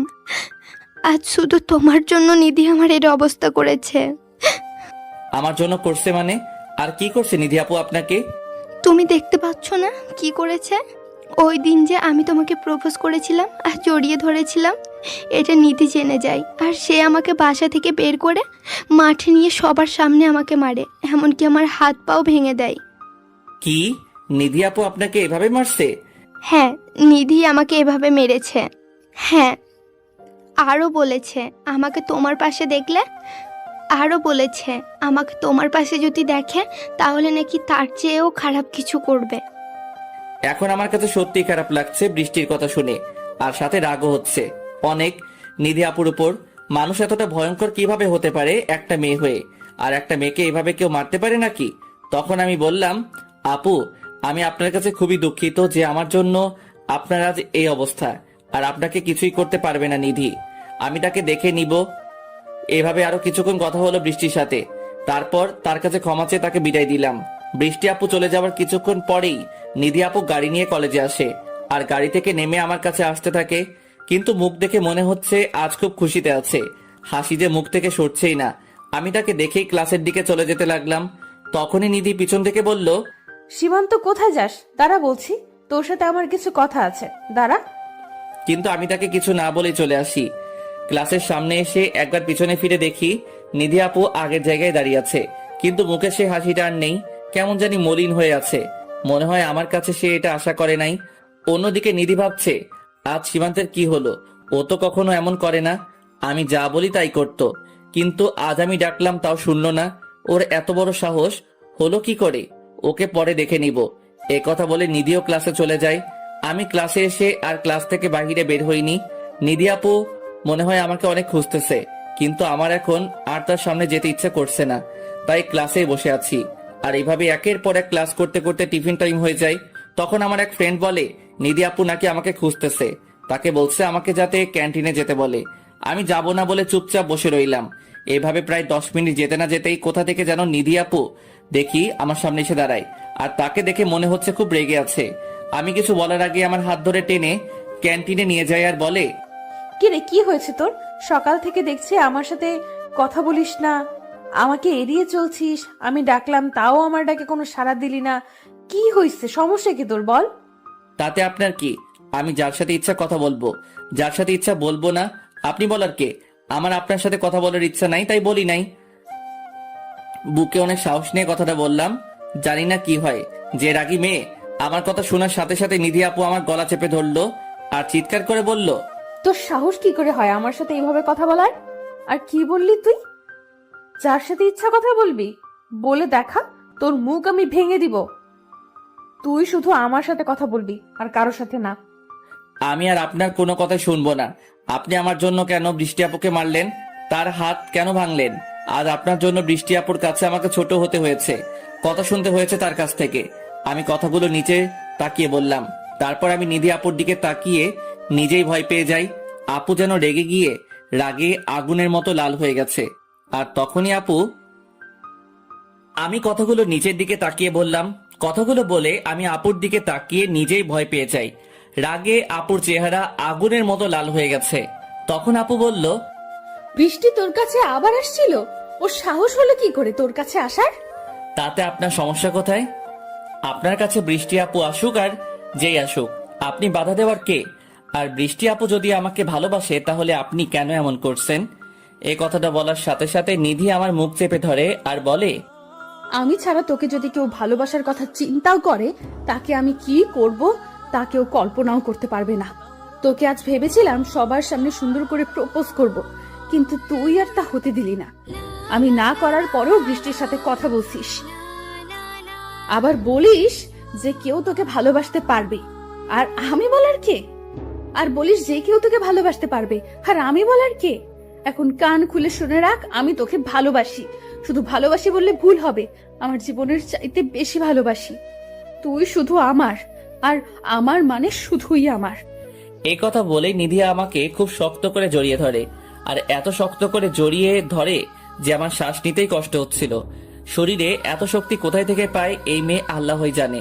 তখনই আমি খুব কষ্ট করে নিধির কাছ থেকে নিজেকে ছাড়িয়ে বলি, আপু আপনি কি বলছেন? একবার ভেবে দেখেছেন? আপনি আমার আপু হন, আর আমি আপনাকে সেই হিসেবে সম্মান করি। আমি আপনার কথা মানতে পারবো না। আমি যা বলছি ঠিক বলছি। আমি তোকে ভালোবাসি, এটা আমার শেষ কথা। আমি জানি আমি তোর একটু বড়, কিন্তু তাতে আমার কোনো সমস্যা নাই। আর আমাকে কে কি বলবে তাতে আমার কিচ্ছু যায় আসে না। আর তোর যদি কোনো সমস্যা থাকেও তাহলে কিছু করার নেই, নিজেকে সামলে নে। আমি বুড়ি হলেও তোকেই আমাকে বিয়ে করতে হবে। আমি নিধির কথা শুনে বেহুশ হবার অবস্থা। কোনো মানুষ যে এভাবেও একজনকে প্রেম নিবেদন করতে পারে তা নিধিকে না দেখলে বিশ্বাস করতাম না। আর প্রপোজ করা বললে ভুল হবে, ও তো আমাকে রীতিমতো থ্রেট করলো। তখন আমি বললাম, আপু আপনি বোঝার চেষ্টা করেন, এটা কখনো হয় না। আপনি আমার চাচাতো বোন, আর এটা পরিবারের কেউ মানবে না। আর পরিবার মানলেও আমার পক্ষে এটা কোনোভাবেই সম্ভব না। সীমান্ত, তুই ভালো করেই জানিস এই নিধি একবার যা চায় তার না পাওয়া পর্যন্ত দু চোখের পাতা এক করতে পারে না। আর আমি তো তোকে আমার জীবনের চাইতেও বেশি চাই। তুই কিভাবে ভাবলি আমি তোকে এত সহজে ছেড়ে দেব? তোকে তো আমার মনের ঘরে রাজা করেই ছাড়বো। হয় আপোষে করব, না হলে জোর করে করব, কিন্তু তুই শুধু আমার। আর এই কথা বলেই নিধি ক্যান্টিনের সবার সামনে আমার ঠোঁটের ভিতর তার ঠোঁট বসিয়ে দেয়, আর আমার মাথার চুল এমনভাবে খামচে ধরে যে আমি কোনোভাবেই ছাড়াতে পারি না। তারপর সে তার ইচ্ছে মতো কিস করে। প্রায় 6 মিনিট পরে আমাকে ছেড়ে দিয়ে হাঁপাতে হাঁপাতে বলে, এটা তো কেবল শুরু শোনা। নিধি খুব ভালো করেই জানে নিজের পছন্দের জিনিস কিভাবে নিজের করে নিতে হয়। আমি হাত দিয়ে ঠোঁটটা মুছে তাকে বললাম, এতগুলো মানুষের সামনে কিস করতে আপনার লজ্জা করে নাই? আর আপনি আমার চাচাতো বোন ছাড়া আর কিছুই না। আমি কখনো আপনাকে ভালোবাসবো না। আপনি যা করার করেন। রেগে গিয়ে বললাম, কারণ সবার সামনে কিস করছে, এটা ভাবতে কেমন যেন লাগছে। তখন নিধি আমার সামনে এসে বলে, তুই কি আমাকে চ্যালেঞ্জ করস মিস্টার সীমান্ত? ও মাগো, এ মেয়ে দেখি আবার সিনেমেটিক স্টাইলে অভিনয়ও করতে পারে। তখন আমি বললাম, হ্যাঁ আমি আপনাকে চ্যালেঞ্জ করছি। ওকে ঠিক আছে, তাহলে তুমিও দেখো এই নিধি কি করতে পারে। আমি আর কিছু না বলে সেখান থেকে চলে আসলাম। এসে ক্লাসে বসে বাকি ক্লাসগুলো করে বাসায় চলে আসি। অন্যদিকে নিধি বাসায় গিয়ে শুরু করছে আরেক কাহিনী। নিধি বাসার ভিতর গিয়ে শুরু করছে চিৎকার চেঁচামেচি। তার চিৎকার শুনে নিধির বাবা মা ভাই সহ সবাই একে একে হাজির। তখন নিধির বাবা বলে, কিরে মা, কি হয়েছে তোর? এভাবে চিৎকার কেন করছিস? কেউ কি তোকে কিছু বলেছে নাকি? না, আমাকে কেউ কিছু বলেনি। তখন নিধির ভাই নিশাদ বলে, তাহলে কি আমার বোনটা কোনো কিছু চাই নাকি? বল আমাকে, আমি আজকে তোকে এনে দেবো। আমার সবাইকে উদ্দেশ্য করে কিছু বলার আছে, আর আমি যা বলবো তোমাদের তাই মানতে হবে। আর যদি না মানো তাহলে আমি কিছু একটা করে বসবো। আচ্ছা বল, তুই যা বলবি আমরা তাই করব। তাও তোর কিছু করতে হবে না। এখন বল কি বলবি? আমি বিয়ে করব। নিধি 7 পাঁচ না ভেবে এ কথা সরাসরি বলে দেয় সে বিয়ে করবে। আর নিধির মুখে এমন কথা শুনে পরিবারের সবাই প্রথমে কিছুটা অবাক হয়ে যায়, পরে নিজেদের সামলে নিয়ে বলে, বিয়ে করবি মানে কি? বিয়ে করব মানে বিয়ে করব, আর কোনো মানে নাই। এখন তোমরা বলো বিয়ে দিবে কিনা। ঠিক আছে, দিব। বিয়ে করবি এটা তো খুশির খবর। আমি কাল থেকেই পাত্র দেখা শুরু করব। আমি কি তোকে বলেছি পাত্র দেখতে? না, লাগবে না। পাত্র আমি পছন্দ করছি, আর তাকেই আমি বিয়ে করব। মেয়ের কথা শুনে সবাই একদম বোকা হয়ে গেল। পাত্র নাকি মেয়ে নিজে ঠিক করছে। তখন নিধির বাবা বলে, আচ্ছা, পাত্র নিজে ঠিক করছিস, ভালো কথা। এখন বল পাত্র কি করে? পাত্রের বাবার নাম কি, পাত্রের নাম কি? আমরা বিয়ের প্রস্তাব পাঠাই। পাত্রকে তোমরা সবাই খুব ভালো করে চেনো। নিধির কথা শুনে নিধির ভাই বলে, আমরা পাত্রকে চিনি মানে? কে সে? নাম বল। তারপরে নিধি যা বলল তা শুনে সবার মাথা ঘুরে যাওয়ার অবস্থা। কারণ নিধি তখন বলে, পাত্রের নাম হচ্ছে সীমান্ত, আমি সীমান্তকে বিয়ে করতে চাই। নিধির কথা শুনে নিধির বাবা দাঁড়ানো থেকে ধুপ করে সোফায় বসে পড়ে। কারণ তিনি জানতেন যে তার মেয়ে এমন কিছু বলবে যাতে একটু শক লাগে। কিন্তু মেয়ের মুখে সীমান্তের নামটা শুনে মনে হয় শকটা এত জোরে লাগে যে তিনি কথাই বলতে পারছেন না। তখন নিধির ভাই বলে, নিধি, তুই সব কি বলছিস বোন? তোর কি মাথা ঠিক আছে? হ্যাঁ, আমার মাথা একদম ঠিক আছে। কেন, কি হয়েছে? তুই সীমান্তকে বিয়ে করবি মানে? তুই কি ভুলে গেছিস ও আমাদের চাচাতো ভাই? না, ভুলি নাই। আর চাচাতো ভাই হয়েছে তো কি হয়েছে? চাচাতো ভাই বোনের মাঝে বিয়ে হয়েই থাকে, এটা খুব স্বাভাবিক ব্যাপার। নিধির কথা তারা যত শুনছে তত বেশি অবাক হচ্ছে। ওর ভিতরে ভয় ডর কোনো কিছুই কাজ করছে না। যা মুখে আসছে অকপটে বলে যাচ্ছে নিধি। আসলে নিধি ছোট থেকেই এরকম, কাউকে ভয় পায় না। তখন নিশাদ বলে, কিন্তু সীমান্ত তোর থেকে ছোট, তুই কিভাবে ওকে বিয়ে করবি? আর সমাজের মানুষ কি বলবে? আমাদের একটা মান সম্মানের ব্যাপার আছে না? আমি এত কিছু জানি না। আমি সীমান্তকেই বিয়ে করব। আর সমাজের মানুষের কথায় আমার কিচ্ছু আসে যায় না। আর আমার সুখের থেকে কি তোমাদের কাছে মান সম্মানটা বড় হয়ে গেল? নিধির বাবা মা শুধু চুপচাপ মেয়ের মুখের দিকে তাকিয়ে কথা শুনছিল। তখন নিশাদ আবার বলে, না, আমাদের কাছে তুই সবার আগে, তারপরে সমাজ। তোর সুখ মানে আমরা সুখী, কিন্তু সীমান্ত কি রাজি হবে? কেন রাজি হবে? 100 বার রাজি হবে। আমি আর সীমান্ত একে অপরকে ভালোবাসি। কি? তোরা একে অপরকে ভালোবাসিস? কবে থেকে এগুলো করছিস তোরা? কখনো তো তোদের দেখে মনেই হয়নি তোরা দুজন দুজনকে ভালোবাসিস। হ্যাঁ, আমরা একে অপরকে ভালোবাসি অনেক আগে থেকে। আর আমরা কি তোমাদের দেখিয়ে দেখিয়ে প্রেম করব নাকি? নিধির কথা শুনে নিশাদ চুপ হয়ে গেল আর মনে মনে বলল, এমন বোন আর দুই একটা থাকলে ভাইদের কপালে ডুগডুগি বাঁচতে সময় লাগবে না। ওর কথা শুনে মনে হয় আমি ওর ছোট আর ও আমার বড়। তখন নিধির বাবা বলে, মারে, তুই একবার বোঝার চেষ্টা কর। আমার বোঝা শেষ। এখন তোমরা বলো আমাদের সম্পর্ক মানবে কিনা। আমি কোনো কিন্তু শুনতে চাই না। এখন তোমরা বলো সীমান্তের সাথে আমার বিয়ে দিবে কিনা। আর যদি না করো তাহলে আমি কিন্তু কিছু করে বসবো। নিধির মা এতক্ষণ পাশ থেকে দাঁড়িয়ে সব শুনছিল। এখন তিনি বলেন, আচ্ছা শোন, তোর কিছু করা লাগবে না। তুই যা বলবি আমরা তাই করব। তুই খুশি হলেই আমরা খুশি। এই কথা শুনেই নিধি গিয়ে তার মাকে জড়িয়ে ধরে। তার মাও তার মাথায় হাত বুলিয়ে দেয়। আসলে নিধির কোনো চাওয়া তারা কখনো অপূর্ণ রাখে না। আর এটা নিয়েও তারা কোনো দ্বিমত করতো না। কারণ সীমান্তকে সবাই অনেক ভালোবাসে আর পছন্দ করে। কিন্তু সীমান্ত বয়সে নিধির একটু ছোট, তাই তারা প্রথমে রাজি হতে চাচ্ছিল না। কারণ মানুষ কি বলবে এটা ভেবে। তখন নিধির মা আবার বলে, আচ্ছা তাহলে এক কাজ কর, সীমান্তকে ফোন করে আমাদের বাসায় আসতে বল, একটু কথা বলি। এই কথা শুনে নিধি একটু চিন্তায় পড়ে যায়। কারণ সীমান্ত আসলেই নিধি ধরা পড়ে যাবে যে সীমান্ত তাকে ভালোবাসে না।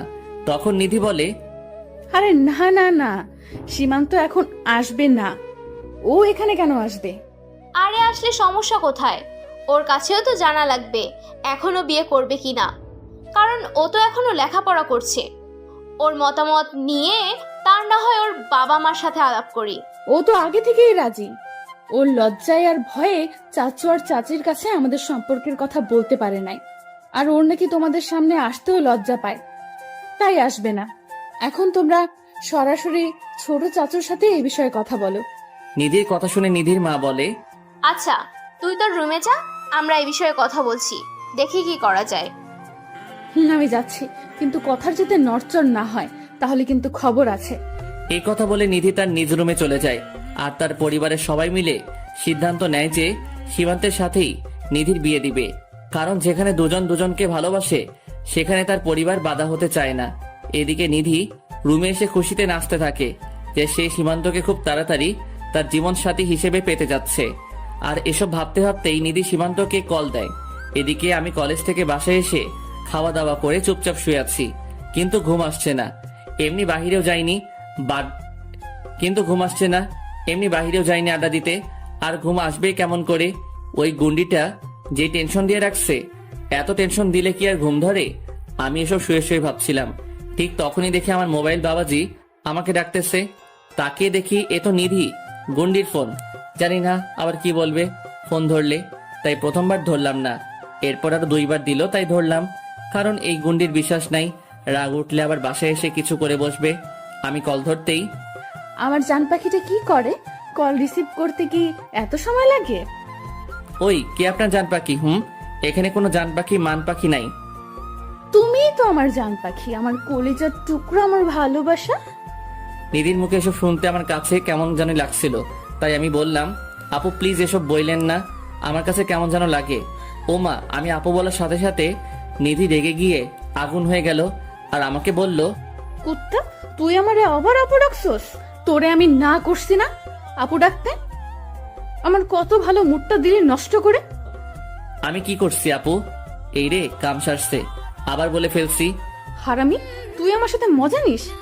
এখন যদি তোরে কাছে পাইতাম তাহলে বুঝতি কি করতাম তোকে। কিন্তু ব্যাপার না, কালকে কলেজে যাবি না, তখন তোকে দেখবো। কিন্তু ব্যাপার না, কালকে কলেজে যাবি না, তখন তোকে দেখবো কোন ঠোঁট দিয়ে আমাকে আপু ডাকিস। এটা বলে ঠাস করে কলটা কেটে দিল। আমাকে আর কিছু বলার সুযোগই দিল না। আমার আর কি করার, চুপচাপ শুয়ে আছি, ভাবছি কালকে কি হবে। পরের দিন আমি কলেজে গেলাম। আজ একটা ইম্পর্টেন্ট ক্লাস আছে, তাই আসলাম, না হলে জীবনেও আজ আসতাম না। আর আমি কলেজের ভিতর যেতেই, পরের দিন আমি কলেজে গেলাম।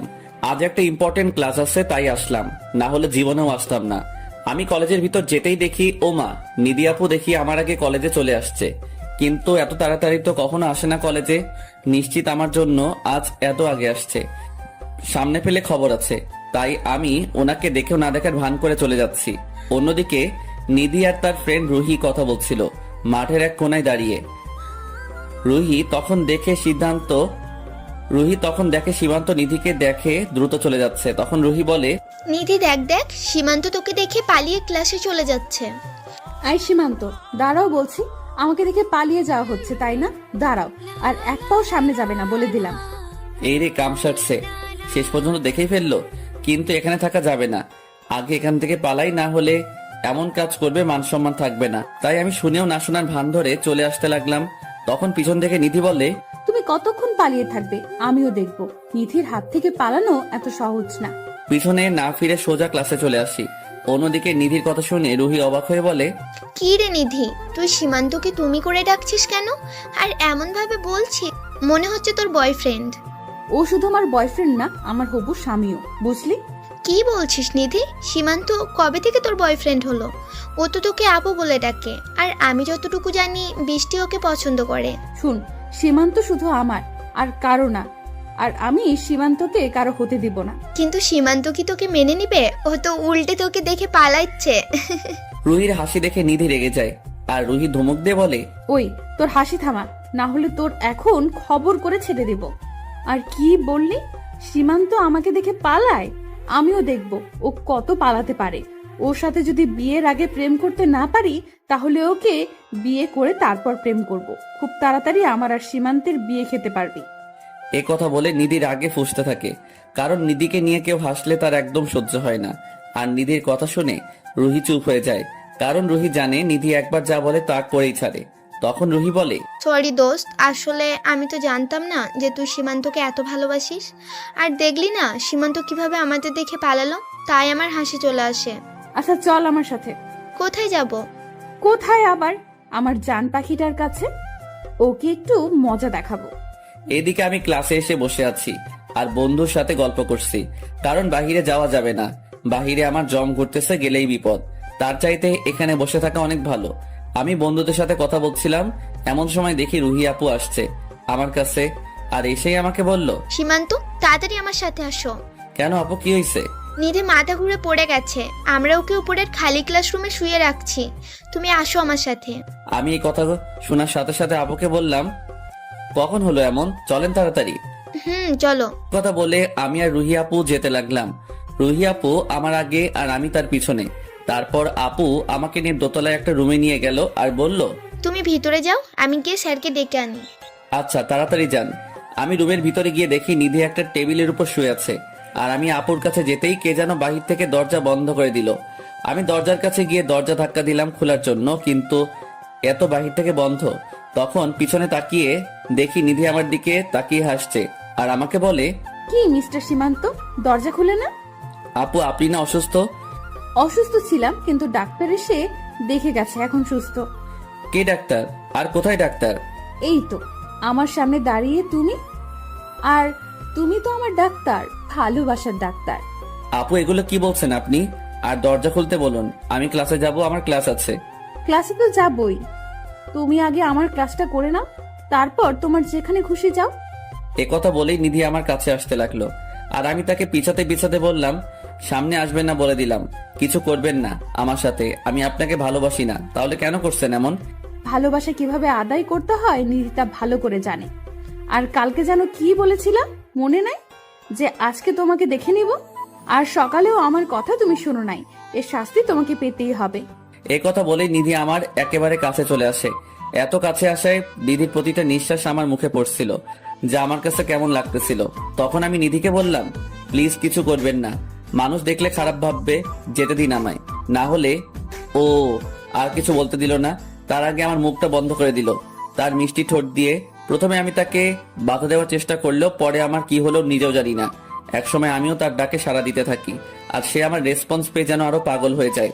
আমরা এইভাবে আরো কতক্ষণ ছিলাম জানি না, কিন্তু নিধি যখন আমায় ছাড়লো তখন আমার দম যায় যায় অবস্থা। আমি শ্বাস নিতে নিতে নিধির দিকে তাকিয়ে দেখি তার চোখে মুখে যেন এক তৃপ্তির হাসি ফুটে আসে। তখন আমি তাকে বললাম, এবার দরজাটা খুলতে বলুন, আমি ক্লাসে যাব। নিধি তখন রুহিকে বলল, রুহি দরজা খুলে দে, আমার কাজ শেষ। একথা বলতেই দেখি দরজা খুলে গেল, আর তখন দিলাম এক দৌড়। আমার দৌড় দেখে নিধি হাসতে হাসতে বলে, আজ বাড়িতে যাও, তোমার জন্য বড় একটা সারপ্রাইজ অপেক্ষা করছে। আর কিছু না, ক্লাসে চলে আসি। তারপর আর আমি বাহিরে বের হই নাই। এভাবে বাকি ক্লাসগুলো করে ছুটি হলে বাড়ি চলে আসি। কিন্তু আমার জন্য যে বাড়িতে এত বড় একটা সারপ্রাইজ অপেক্ষা করতেছিল তা কল্পনাও করতে পারি নাই।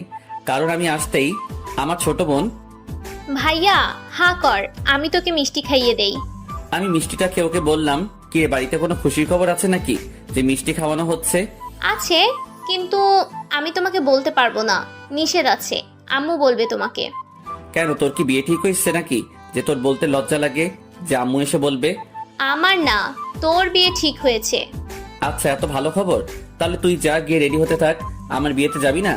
আমি জানি যে আমার বোন আমার সাথে প্রায় সময় দুষ্টুমি করে, এইটা ওইটা বলে বেড়ায়, তাই আমি ওর কথাটার কোনো মূল্য না দিয়ে আমার রুমে চলে আসলাম। তারপর ফ্রেশ হয়ে নিচে গিয়ে আম্মুকে বললাম, আম্মু খুব ক্ষুধা লাগছে, তাড়াতাড়ি খেতে দাও। টেবিলে বসে বললাম, একটু অপেক্ষা করো, আমি খাবার দিচ্ছি। তারপর আম্মু আমাকে খাবার দিল। আমি খাবার খাচ্ছি, আর একটা বিষয় খেয়াল করলাম, আম্মুকে আজ একটু অন্যরকম লাগছে। কিন্তু সকালে যখন কলেজে যাই ওই সময় তো সবকিছু ঠিক ছিল, তাহলে এখন কি হলো? তাই আমি আম্মুকে বললাম, আম্মু বাসায় কি কিছু হয়েছে? কেন, বাসাকে কিছু হওয়ার কথা ছিল নাকি? না মানে বাসায় আসতেই সারা আমাকে মিষ্টি খাওয়ালো।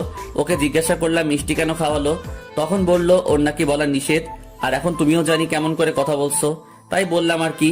বাসায় কিছু হয়েছে নাকি? বাসায় কি হয়েছে তা তোমার আব্বু আসলে বলবে। এখন খাবার খেয়ে তোমার রুমে যাও। আমি আর কিছুই বললাম না। সবার ব্যবহার জানি কেমন লাগছে, কেউ এসে মুখে মিষ্টি গুঁজে দিচ্ছে, আবার কেউ এমন ভাবে কথা বলছে যে পেট থেকে মিষ্টি বেরিয়ে আসার উপক্রম। তাই আমি আর কিছু না বলে চুপচাপ খেয়ে রুমে চলে আসি। একটু একটু টেনশন হচ্ছে যে বাসায় কি হলো, এটা ভেবে আবার নিজেকে এতটুকু সান্ত্বনা দিচ্ছি যে আমি তো কিছু করি নাই, তাহলে আর আমার কি হবে। এভাবে সারাটা দিন চলে গেল। এর ভিতর অবশ্য নিধি 3বার কল দিছিল, কিন্তু আমি রিসিভ করি নাই। রাতে আমার রুমে শুয়ে শুয়ে মোবাইল টিপছিলাম, এমন সময় আমার বোন সারা এসে বলল, ভাইয়া তোমাকে আব্বু ডাকছে, তার রুমে যেতে। আচ্ছা তুই যা, আমি আসছি। এ কথা বলেই সারা চলে গেল, আর আমি আব্বুর রুমে যাচ্ছি আর ভাবছি যে আব্বু কি জানি বলে। তখন আবার আম্মু বলল আব্বু নাকি কি বলবে, আর এসব ভাবতে ভাবতে আব্বুর রুমে চলে আসি। আব্বু আমাকে ডাকছেন? বলেন। আমি শুনছি। বলেন। আব্বুর কথা শুনে আমি ঠাস করে মনে হয় আকাশ থেকে পড়লাম। আব্বু কিসের আর কার সম্পর্কের কথা বলছে? তখন আমি বললাম, আপনি কার আর কিসের সম্পর্কের কথা বলছেন? এখন আমার অবস্থা যায় যায়। আব্বু বলে কি আমার সম্পর্ক, তাও আবার আস্থা গুন্ডি আর রংবাজ নিধির সাথে? ইম্পসিবল।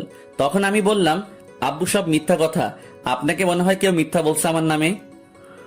নিধি আপুর সাথে আমার কোনো রকম সম্পর্ক নাই, একদমই বলে দিলাম। পাশ থেকে আম্মু বলে ওঠে, অন্য মানুষ কেন বলতে যাবে? নিধি নিজে বলেছে তোর আর নিধির সম্পর্কের কথা, তোদের 2 বছরের রিলেশন, আর তোরা একে অপরকে নাকি অনেক ভালোবাসিস। আম্মু তোমরা বিশ্বাস করো, সব মিথ্যা কথা। হয়েছে, এখন আর মিথ্যা বলতে হবে না, আমরা সব জানি। তোরা একে অপরকে ভালোবাসিস, বিয়ে করতে চাস, এটাই তো ভালো কথা। তুই নাকি আমাদের কাছে বলতে লজ্জা পাস, তাই বলছিস না বিয়ের কথা। তাই নিধি ওর বাবা মা আর আমাদের কাছে সব বলেছে। চুপ করে বসে আছি, মাথার উপর দিয়ে এমন ভাবে কথাগুলো যাচ্ছে যে আমি যে কোনো সময় অজ্ঞান হতে পারি। আমার চুপ থাকা দেখে আম্মু আবার বলতে শুরু করলো, আমরা কি তোকে কখনো কোনো কিছুতে না করেছি নাকি? কোনো কিছুতে বাধা দিছি? সব সময় তোর সিদ্ধান্তকে সাপোর্ট করেছি। তাহলে আজ তুই কিভাবে বললি যে তোর লাইফের এত বড় একটা সিদ্ধান্ত আমরা বাধা দিব? কিন্তু তুই আমাদের কাছ থেকে এত বড় একটা বিষয় লুকিয়ে রাখলি। নিধি যদি না বলতো তাহলে তো আমরা জানতেই পারতাম না। তাই তোর প্রতি একটু অভিমান করেছিলাম। এইটুকু বলে আম্মু চুপ হলে তখন আব্বু বলে, আজ তোমার বড় চাচু আর বড় চাচি আসছিল বিয়ের প্রস্তাব নিয়ে। আমি তাদের কাছে এসব শুনছি। এখন আমাদের কারো এ বিয়ের অমত নেই, কারণ আমরা আগেই চেয়েছিলাম তোমার আর নিধির বিয়ে দিতে, কিন্তু তোমার চেয়ে নিধি একটু বড়, তাই তোমাকে বলতে চাইনি। কিন্তু এখন যেহেতু তোমরাই একজন আরেকজনকে পছন্দ করো, তখন তো ভালোই হলো, আমাদের মনের আশা পূরণ হবে। এখন তুমি বলো কবে বিয়ের তারিখ ঠিক করব। আমার এখনো তাদের কথা শুধু কানের ভিতর দিয়ে মাথার ভিতরে ঢুকছে, আর মাথার ভিতর গিয়ে হরতাল শুরু করে দিছে। আমার এখন কি বলা উচিত বা কি করা উচিত জানি না। আমি শুধু ভ্যাবলাকান্তের মতো একবার আম্মুর দিকে তাকাচ্ছি আর একবার আব্বুর দিকে তাকাচ্ছি। আমার এভাবে তাকানো দেখে আব্বু আমাকে ধমক দিয়ে বলল, কি হলো, তুমি বোকার মতো এদিক ওদিক তাকাচ্ছ কেন? বলো কবে বিয়ে করতে চাও, নাকি আমরাই আগামী মাসে বিয়ে ডেট ঠিক করে ফেলবো? না, আমার মনে হয় এদের কথা শুনে আর নিজেকে ঠিক রাখতে পারলাম না। আমি শুধু বিয়ের ডেট তারিখ হরতাল হরতাল হরতাল সেন্সলেস হয়ে পড়ে গেলাম। আমি কি বললাম আমি নিজেও জানি না, কারণ এত সুন্দর মিথ্যা কথা শুনে কয়জনই বা পারে নিজেকে ঠিক রাখতে। শুধু এতটুকু করলাম, তাতেই অজ্ঞান? বাকিটা তো এখনো বাকিই আছে। আমার যখন জ্ঞান ফিরল তখন দেখি আমার মাথার পাশে বসে আমার চুলে হাত বুলিয়ে দিচ্ছে, আর আমাকে চোখ খুলতে দেখে একটা হাসি দিয়ে বলল, আমার যখন জ্ঞান ফিরল তখন দেখি নিধি আমার মাথার পাশে বসে আমার চুলে হাত বুলিয়ে দিচ্ছে, আর আমাকে চোখ খুলতে দেখে একটা হাসি দিয়ে বলল, আমার জান পাখিটার কি হয়েছে? বিয়ের কথা শুনে কেউ কি সেন্সলেস হয়ে যায়? হাই হাই, নিধি কিভাবে এ কথা জানলো যে আমি বিয়ের কথা অজ্ঞান হয়ে গেছি? মান সম্মান আর আমার কিছুই থাকলো না। তখন আমি বললাম, আরে রাখেন আপনার বিয়ে, আপনি কি বলছেন চাচা চাচির কাছে? কেন, আমি আবার কি করলাম? আর কাকেই বা কি বললাম? আপনি চাচা চাচি আর আমার বাবা মার কাছে কেন বলছেন যে আমাদের মাঝে রিলেশন আছে? আমি তো যা সত্যি তাই বললাম। সত্যি মানে? আমি কখন আপনাকে ভালোবাসলাম? সব মিথ্যা কথা। মিথ্যা কেন হবে? তুমি আমাকে ভালোবাসো আর নাই বাসো, আমি তো তোমাকে ভালোবাসি, আর এখন তোমাকে বিয়েও করব। দেখেন, আমি আপনাকে বিয়ে করতে পারবো না। এই বিয়ে আমি ভেঙে দিব। এ কথা বলার সাথেই নিধি আমাকে ধাক্কা মেরে বিছানায় শুইয়ে দিল, আর আমার উপরে উঠে বসে আমার গলা চেপে ধরে। তারপর বলে, তোর সাথে ভালোভাবে কথা বলাই ভুল। আমি তোর সাথে ভালোভাবে কথা বললেই তুই মাথায় চড়ে বসিস। শুন, বিয়ের বিষয়ে যদি উল্টাপাল্টা কিছু বলিস তাহলে তোর খবর আছে। দেখছেন কত বড় ডাইনি একটা? কথায় কথায় খালি ধমক দিবে, চড় দিবে। আমার নাকি আবার এই মেয়েকে বিয়ে করতে হবে। তখন আমি বললাম, আমি আপনাকে কেন বিয়ে করতে যাব? কথায় কথায় আপনার হাতে থাপ্পড় খাওয়ার জন্য? কিছু হলেই আমার সাথে রাগ দেখান, যখন তখন আমাকে ধমক দেন। এই হলো আপনার ভালোবাসা, আর আমার এইরকম ভালোবাসার কোনো প্রয়োজন নাই। ওমা, আমার এই কথা বলার সাথে সাথে নিধি কান্না করে দিয়ে আমাকে জড়িয়ে ধরলো, আর কান্না করতে করতে বলে, তুমি বিশ্বাস করো সীমান্ত, আমি তোমাকে অনেক ভালোবাসি। তোমাকে ছাড়া আমি বাঁচতে পারবো না। আমি জানি আমি তোমার সাথে রাগ করি, ধমক দেই, কিন্তু সবকিছু শুধু তোমাকে নিজের করে পাওয়ার জন্য এমন করছি।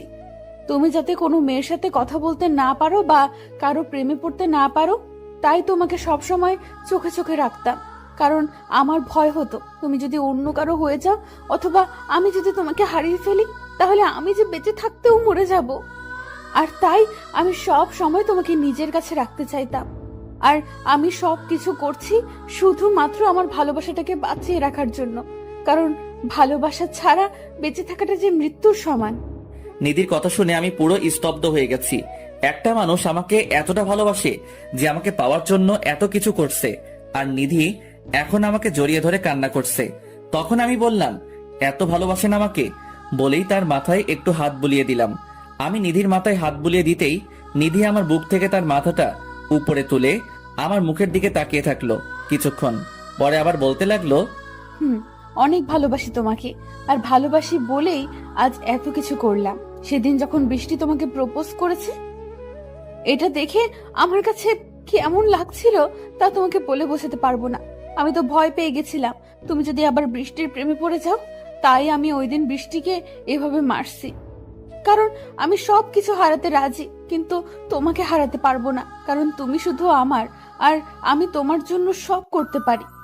নিধির কথা যত শুনছি ততই যেন অবাক হচ্ছি। বলে কি মেয়েটা?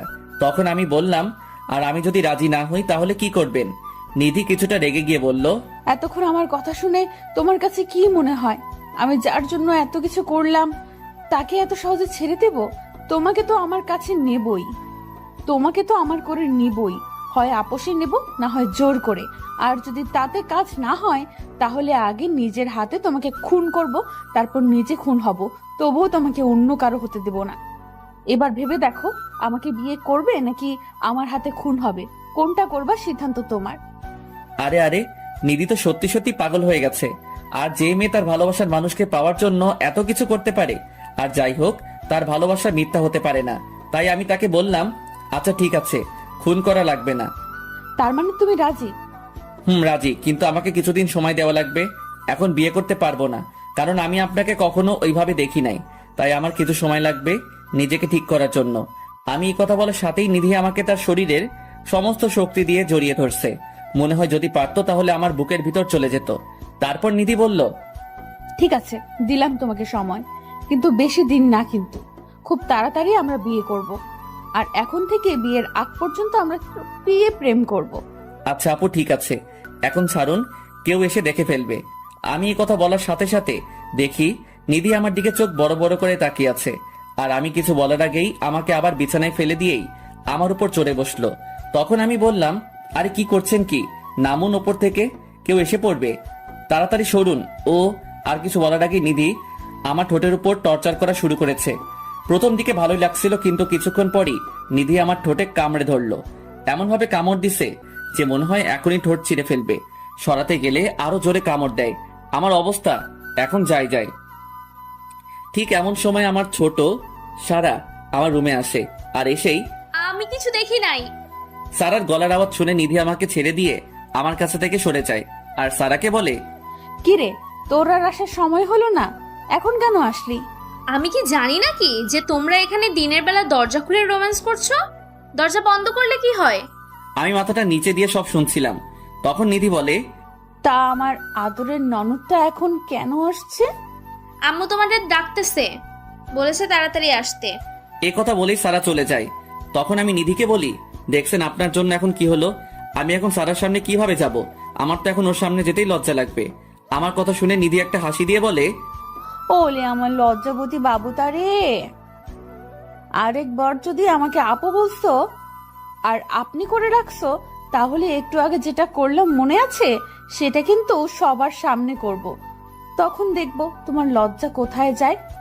না না না, আর বলবো না। আপনার লজ্জা না থাকতে পারে, কিন্তু আমার আছে। আবার আপনি বলছিস তুই? সরি সরি, তুমি আর এমন হবে না। মনে থাকে যেন। এখন চল নিচে যাই, দেখি কি বলে। চলো। এ কথা বলে আমি আর নিধি আম্মুর কাছে যাই। আর আম্মুর কাছে আসতেই আম্মু বলল, কিরে, তুই এখন সুস্থ নাকি ডাক্তারের কাছে নেওয়া লাগবে? না আম্মু, ঠিক আছি, আমার তেমন কিছু হয়নি। তা তো দেখতেই পাচ্ছি, যে ছেলে বিয়ের কথা শুনে অজ্ঞান হয়ে যায় তার আবার ঠিক থাকা। আম্মুর কথা শুনে অনেক লজ্জা লাগছিল, আর সাথে অনেক রাগও হচ্ছিল নিধির ওপর, কারণ ওর জন্য আম্মু এখন আমায় নিয়ে মজা করছে। আর পাশে তাকিয়ে দেখি নিধিও মিটমিট করে হাসছে। তখন আমি বললাম, আম্মু প্লিজ আর বলো না, এখন কেন ডাকছো তা বলো। ঠিক আছে, বলবো না। এখন বল, তোরা কি সিদ্ধান্ত নিলি? কিসের সিদ্ধান্তের কথা বলছো আম্মু? সত্যি আমি বুঝতে পারি নাই, কারণ আমি ভুলেই গেছিলাম বিয়ের কথা। আমার এরকম হিয়ালিপনা কথা শুনে নিধি পাশ থেকে নিধি বলে, এই তোমার কি মাথাটা গেছে নাকি? মা আমাদের বিয়ের কথা বলছে। কি মেয়ে রে বাবা, আম্মুর সামনে কিভাবে নিজের মুখে নিজের বিয়ের কথা বলে, একটু লজ্জা করে না? আর আমার আম্মুকে মুহূর্তেই নিজের মা বানিয়ে নিল, মনে মনে বললাম। তখন আমি বললাম, আম্মু আমি এখন কোনো বিয়ে টিয়ে করতে পারবো না। ওই কি বললা তুমি? না মানে আম্মু, আমি এখন বিয়েটা করতে চাচ্ছি না, আমার আরো কিছুদিন সময় লাগবে। এটা কি তোদের দুজনের সিদ্ধান্ত? মা, এটা আমাদের দুজনের সিদ্ধান্ত। আসলে ও একটু সময় চাইছে, তাই আমিও রাজি হয়ে গেছি। ঠিক আছে, তোরা যা ভালো মনে করিস, আমরা কিছু বলবো না। আমি তাহলে সবার সাথে কথা বলি যে বিয়ে পরে হবে। ঠিক আছে। নিধি, শুনে রাখ, আজ থেকে সীমান্তের সব দায়িত্ব তোর। মা, এখন থেকে তোর মানুষ তুই সামলে রাখ, আমি আর এর মাঝে নাই। ঠিক আছে মা, তুমি শুধু আমার জন্য দোয়া করো, তাহলেই হবে। তোদের জন্য তো সব সময় দোয়া করি, তা কি বলতে হবে? তোরা ভালো থাকলেই আমরা ভালো থাকি। এ কথা বলেই আম্মু চলে গেল। আর আমি শুধু ভাবছি বিয়ে হলো না, কিছু হলো না, তার আগে আম্মু আমাকে পর করে দিয়ে ওই ডাইনিটার হাতে তুলে দিল। এখন আমার কি হবে একমাত্র আল্লাহই ভালো বলতে পারবে। ঠিক তখনই নিধি বলল, এই যে এত মনোযোগ দিয়ে কি ভাবা হচ্ছে শুনি একটু। না কিছু না, আমি আবার কি ভাববো, জীবনটা মনে হয় এবার তেজপাতা হয়ে যাবে। মনে মনে বললাম। আম্মু কি বললো মনে আছে? আজ থেকে তোমার সব কিছুর দায়িত্ব আমার উপর, আর এখন থেকে আমি যেভাবে বলবো ঠিক সেভাবে চলবে। যদি একটু এদিক সেদিক হয় তাহলে মোটেও ভালো হবে না, বলে দিলাম। এটা আবার নতুন কি? আমার তো আগে থেকে আপনার কথা মতো চলতে হয়। আপনার জ্বালায় কোথায় একটু শান্তি পাই? কথা শুনে নিধি পুরো তেলে বেগুনে জ্বলে উঠে বলে, কি বললি তুই? আমি তোকে জ্বালাই? কোথাও শান্তি দেই না তোকে, তাই না? ঠিক আছে, তোকে আমি আরো জ্বালাবো, দেখবো তুই কি করতে পারিস। আর একবার যদি তুই আমাকে আপনি করে বলিস তাহলে দেখবি আমি তোকে কি করি, মনে থাকে যেন। কথা বলে নিধি হনহন করে চলে গেল। আর নিধি এখন আমাকে তুমি করে বললেও রাগ উঠলেই তুই করে বলে।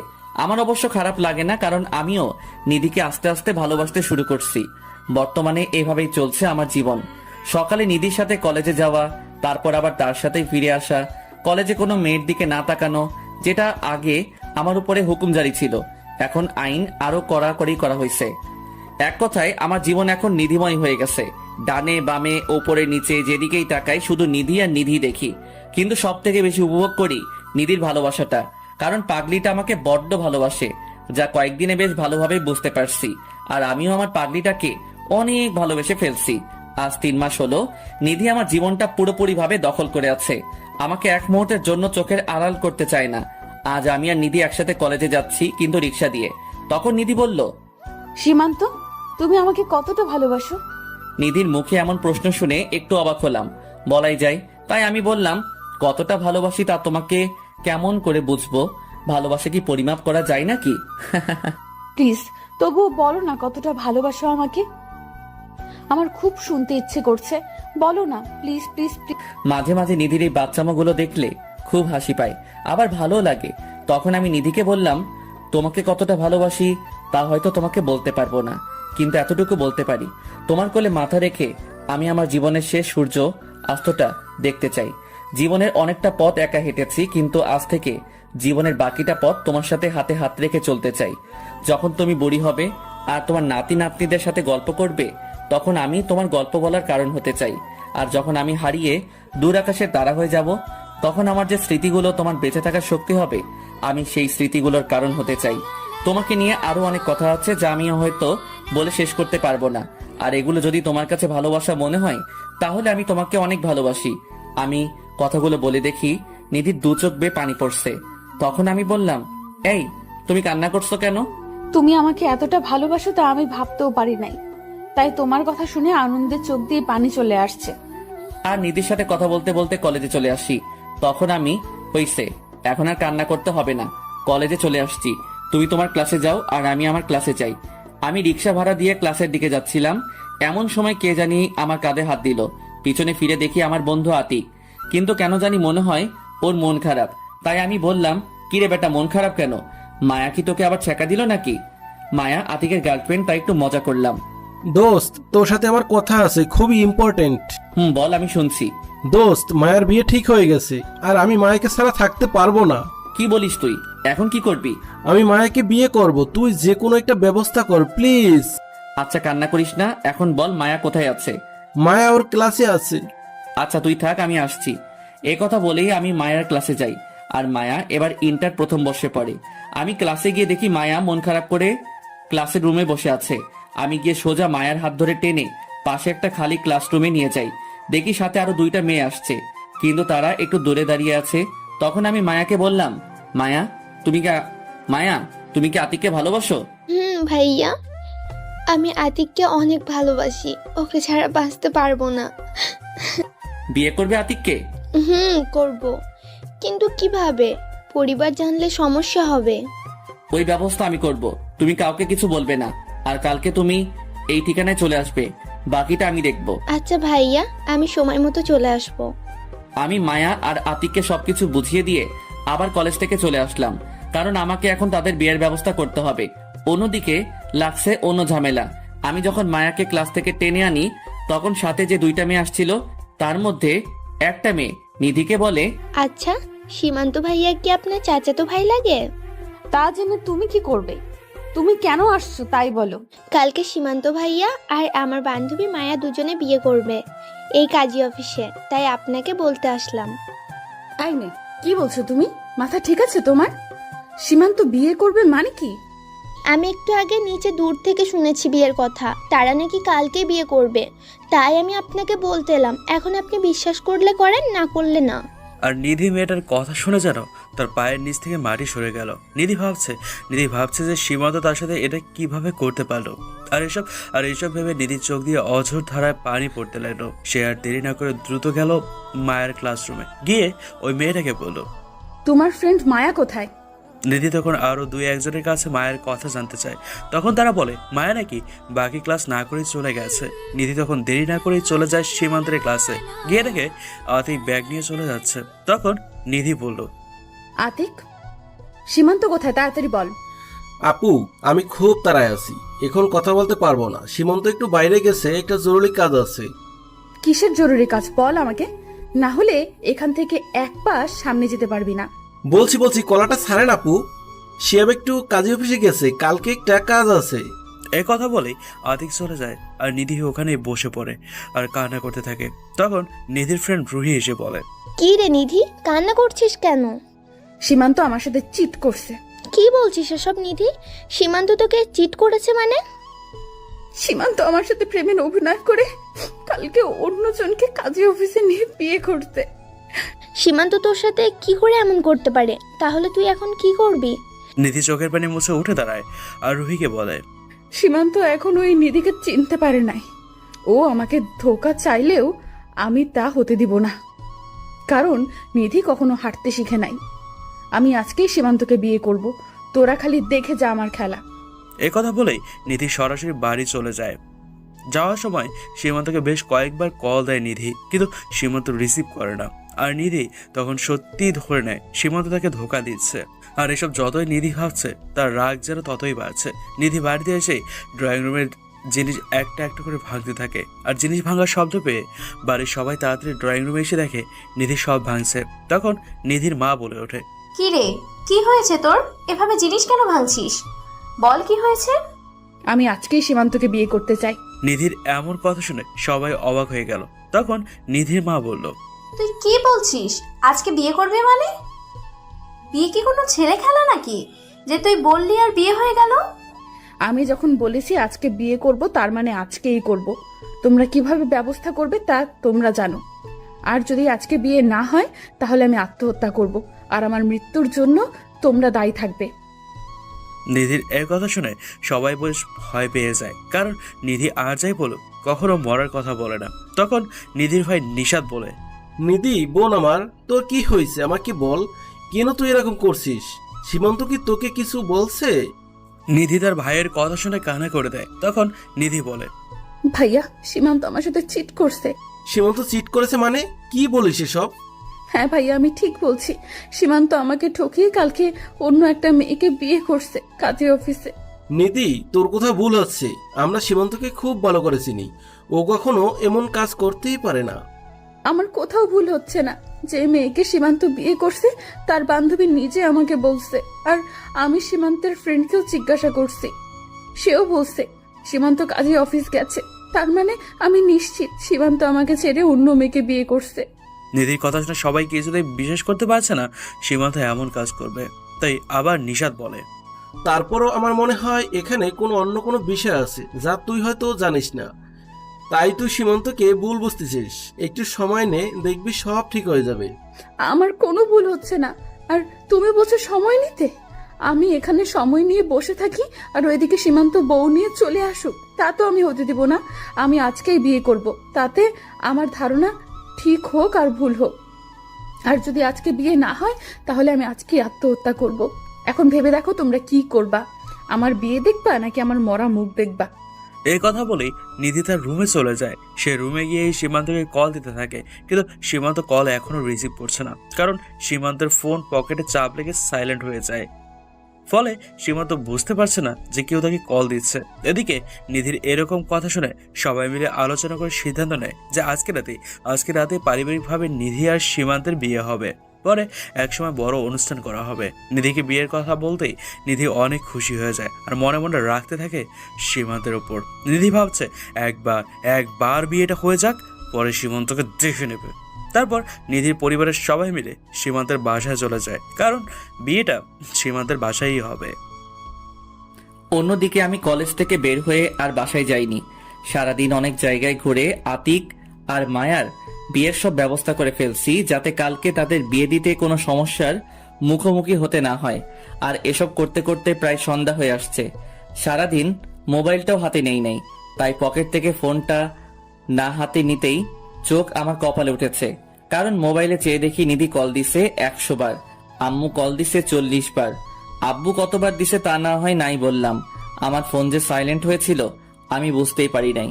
তখন আমি আম্মুকে কল দিলাম, আর আম্মু, ওই হারামজাদা, তুই কোথায় আছিস?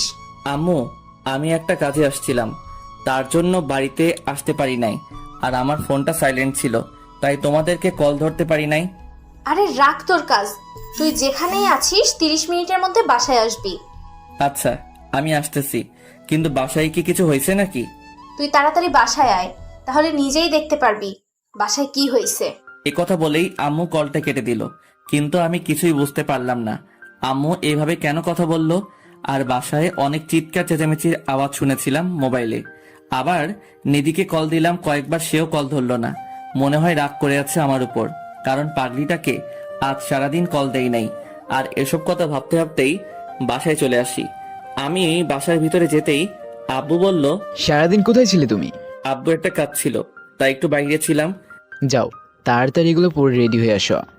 আমি তো আব্বুর ব্যবহারে অবাক হয়ে গেছি, কারণ আব্বু কখনো আমার সাথে রাগ করে কথা বলে না। আর তার চাইতে বেশি অবাক হয়েছি বাসায় যখন নিধির পরিবারের সবাইকে দেখলাম। তখন আমি বললাম, আব্বু এখন পাঞ্জাবি পরে কি হবে? তোমার আর নিধির বিয়ে এখন, বেশি কথা না বলে তাড়াতাড়ি এগুলো পরে রেডি হয়ে আসো, কাজে এখনই চলে আসবে। আমি আর কিছু বলার সাহস পেলাম না, কারণ আব্বু এমনিতেই রেগে আছে, কিন্তু রেগে থাকার কারণটা এখনো আমার অজানা। আর কারো কাছে কিছু জানতে চাইবো যে সে অবস্থাও নাই, কারণ সবাই যে যার মতো ব্যস্ত। তাই আর কিছু না বলে চলে গেলাম আমার রুমে। কিন্তু নিধিকে আসার পর থেকে দেখলাম না, কোথায় আছে কে জানে। আমি রেডি হয়ে রুমে বসে আছি, এমন সময় আমার বোন সারা এসে বলে, ভাইয়া নিচে আসো, সবাই তোমার অপেক্ষা করছে। আসতেছি, কিন্তু এগুলো কি হচ্ছে আমাকে একটু বলবি বোন? কি আবার হবে, তোমার বিয়ে হচ্ছে, বাকিটা বিয়ের পর জানতে পারবে। এখন নিচে আসো তাড়াতাড়ি। খুব অনুনয় করে বললাম, কি আর করা, গেলাম নিচে। গিয়ে দেখি কাজী সহ সবাই চলে আসছে। নিধিকেও খুব সুন্দর করে বউ সাজানো হয়েছে, দেখতে একদম ডানাকাটা পরীর মতো লাগবে। তারপর আমাকেও নিধির পাশে বসানো হলো। কিন্তু একটা বিষয় খেয়াল করলাম, আমি নিধির দিকে 2-3 বার তাকালেও নিধি আমার দিকে সেইভাবে তাকায়নি। আর নিধির চেহারা দেখে স্পষ্ট বোঝা যাচ্ছে যে নিধি কোনো বিষয় রেগে আছে, কারণ নিধির চেহারায় তখন রাগটা স্পষ্ট ভেসে উঠেছে। কিছুক্ষণ পর কাজী আমাদের বিয়ের কাজ শুরু করলো। তখন কাজী সাহেব আমাকে কবুল বলার জন্য বলে, আমি একটু সময় নিয়ে কবুল বলে দিলাম। তখন কাজী সাহেব নিধিকে বলে কবুল বলতে, আর নিধি সাথে সাথেই কবুল বলে দেয়। মনে হয় কবুল বলার জন্য কোনো কবুল প্রতিযোগিতায় উঠছে, যে তাড়াতাড়ি বললেই জিতে যাবে। তারপর আমাদের বিয়ে সম্পূর্ণ হয়ে গেল। আমাদের বিয়ের পরে বাহির থেকে যারা আসছিল তারা খাওয়া দাওয়া করে চলে গেল। আর এতক্ষণ সময় আমি আর নিধি একসাথে বসেছিলাম, কিন্তু নিধি আমার সাথে কোনো কথা বলেনি। আমি ওর দিকে তাকালেই রাগী চোখে আমার দিকে তাকায়, তাই আমিও ভয়ে কিছু বলতে পারি নাই। সবাই চলে যাওয়ায় এখন শুধু আমাদের বাসায় নিধির পরিবারের লোকজন ছাড়া আর কেউ নাই। আর তখন আমার আব্বু বলে, এই তোমরা সবাই এখানে আসো, এখন সীমান্তের বিচার হবে। আমার বিচারের কথা শুনে সোফায় বসা ছিলাম, সেখান থেকে লাফ মেরে দাঁড়িয়ে গেলাম আর বললাম, আমার বিচার মানে কি করছি আমি যে আমার বিচার করবেন? তুই মনে হয় জানিস না তুই কি করছিস? তোমরা যদি না বলো তাহলে আমি কি করে জানবো যে আমি কি করেছি? আর আমার জানা মতে এমন কিছু আমি করি নাই যার জন্য তোমরা আমার বিচার করবা। কথাটা খুব আত্মবিশ্বাসের সাথে বললাম।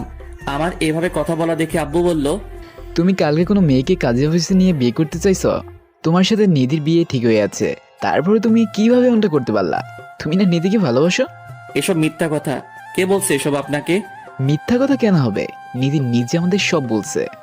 আব্বুর কথা শুনে আমি নিধির দিকে তাকাই, দেখি নিধি কান্না করছে। তখন আমি নিধিকে বলি, নিধি তুমি এগুলো কি বলছো? আমি কাল বিয়ে করছি মানে কি? আমি কাল বিয়ে করছি মানে কি? আর তুমি এই খবর কোথায় শুনলা? তুমি যাকে বিয়ে করবা তার বান্ধবী নিজে আমাকে বলছে। আর আমি তোমার বন্ধু আতিককে জিজ্ঞেস করছি, সেও বললো তুমি কাজে অফিসে গেছো। কি কাজ করতে? তার মানে তুমি কালকে বিয়ে করবে এটা নিশ্চিত। আমি এখন মোটামুটি ধরতে পারছি ভুলটা কোথায় হয়েছে, কিন্তু শিওর হওয়ার জন্য বললাম, আমি যাকে বিয়ে করব তার নামটা কি তুমি জানো? জানলে বলো। জানি, তার নাম হলো মায়া। এবার আমার হাসি চলে আসলো আর আমি সবার সামনে হু হু করে হাসতে লাগলাম। আর এভাবে হাসতে দেখে সবাই অবাক হয়ে যায়। তখন আব্বু বলল, তুমি এভাবে হাসছো কেন? আগে আসল কারণটা বলো। নিধি যা বললো তা কি সত্যি নাকি? সত্যি, কিন্তু কি? তোমার এত বড় সাহস? তুমি অন্য একটা মেয়েকে বিয়ে করবে? আজকে তোমার খবর আছে। বললে আব্বু যখন আমাকে মারতে আসবে তখন আমি বললাম, আব্বু প্লিজ থামেন, আগে আমার কথা পুরোটা শুনেন, তারপর আমার বিচার করেন। হ্যাঁ বলো, কিন্তু অন্যায় যদি তোমার হয় তাহলে খবর আছে আজকে। তারপর আর কি, আমি একে একে সারাদিনের সব কাহিনী খুলে বললাম। আর আমার কথা শুনে সবাই মাথা নিচু করে ফেলে। তখন নিধির মা বলল, আমি আগেই বলেছিলাম সীমান্ত এমন কাজ করতেই পারে না। শুধু শুধু নিধির কথা শুনে এত কিছু করতে হলো, আর সীমান্তকে এত কথা শুনতে হলো। সব দোষ নিধির। এই কথা শুনে নিধি ভ্যা করে কেঁদে দিয়ে বলে, আমি কি জানতাম নাকি ওই মেয়ে আমাকে মিথ্যা বলছে? আমি জানলে কি আর এরকম করতাম নাকি? আমি সব করছি সীমান্তকে হারানোর ভয়ে, কারণ ও যদি কিছু করে ফেলে তাহলে আমার কি হবে? এরপর শুধু তখন আমার আম্মু নিধির মাথায় হাত বুলিয়ে বলে। আম্মুর এই কথা শুনে নিধি লজ্জায় লাল হয়ে সেখান থেকে চলে যায়। আর আমি চলে যাই ছাদে। ছাদে গিয়ে ভাবতে থাকি, কি থেকে কি হয়ে গেল। যেখানে আজ দিনের বেলাতেও কত সুন্দর সিঙ্গেল ছিলাম, আর রাত না হতেই হয়ে গেলাম ডাবল। ভাবছিলাম আরো কয়েকদিন সিঙ্গেল লাইফের মজা নিব, কিন্তু ডাইনিটা তার হতে দিল না। ছাদে একা দাঁড়িয়ে এসব ভাবছিলাম, তখন আমার বোন এসে বলে, কিরে ভাই আজ রাত কি ছাদেই পার করবা নাকি? কয়টা বাজে? সে খেলা আছে? তাড়াতাড়ি রুমে যাও, ভাবি তোমার অপেক্ষা করছে। ঘড়ির দিকে তাকিয়ে দেখি 12:30 বাজে। তাই রুমের দিকে যেতে লাগলাম।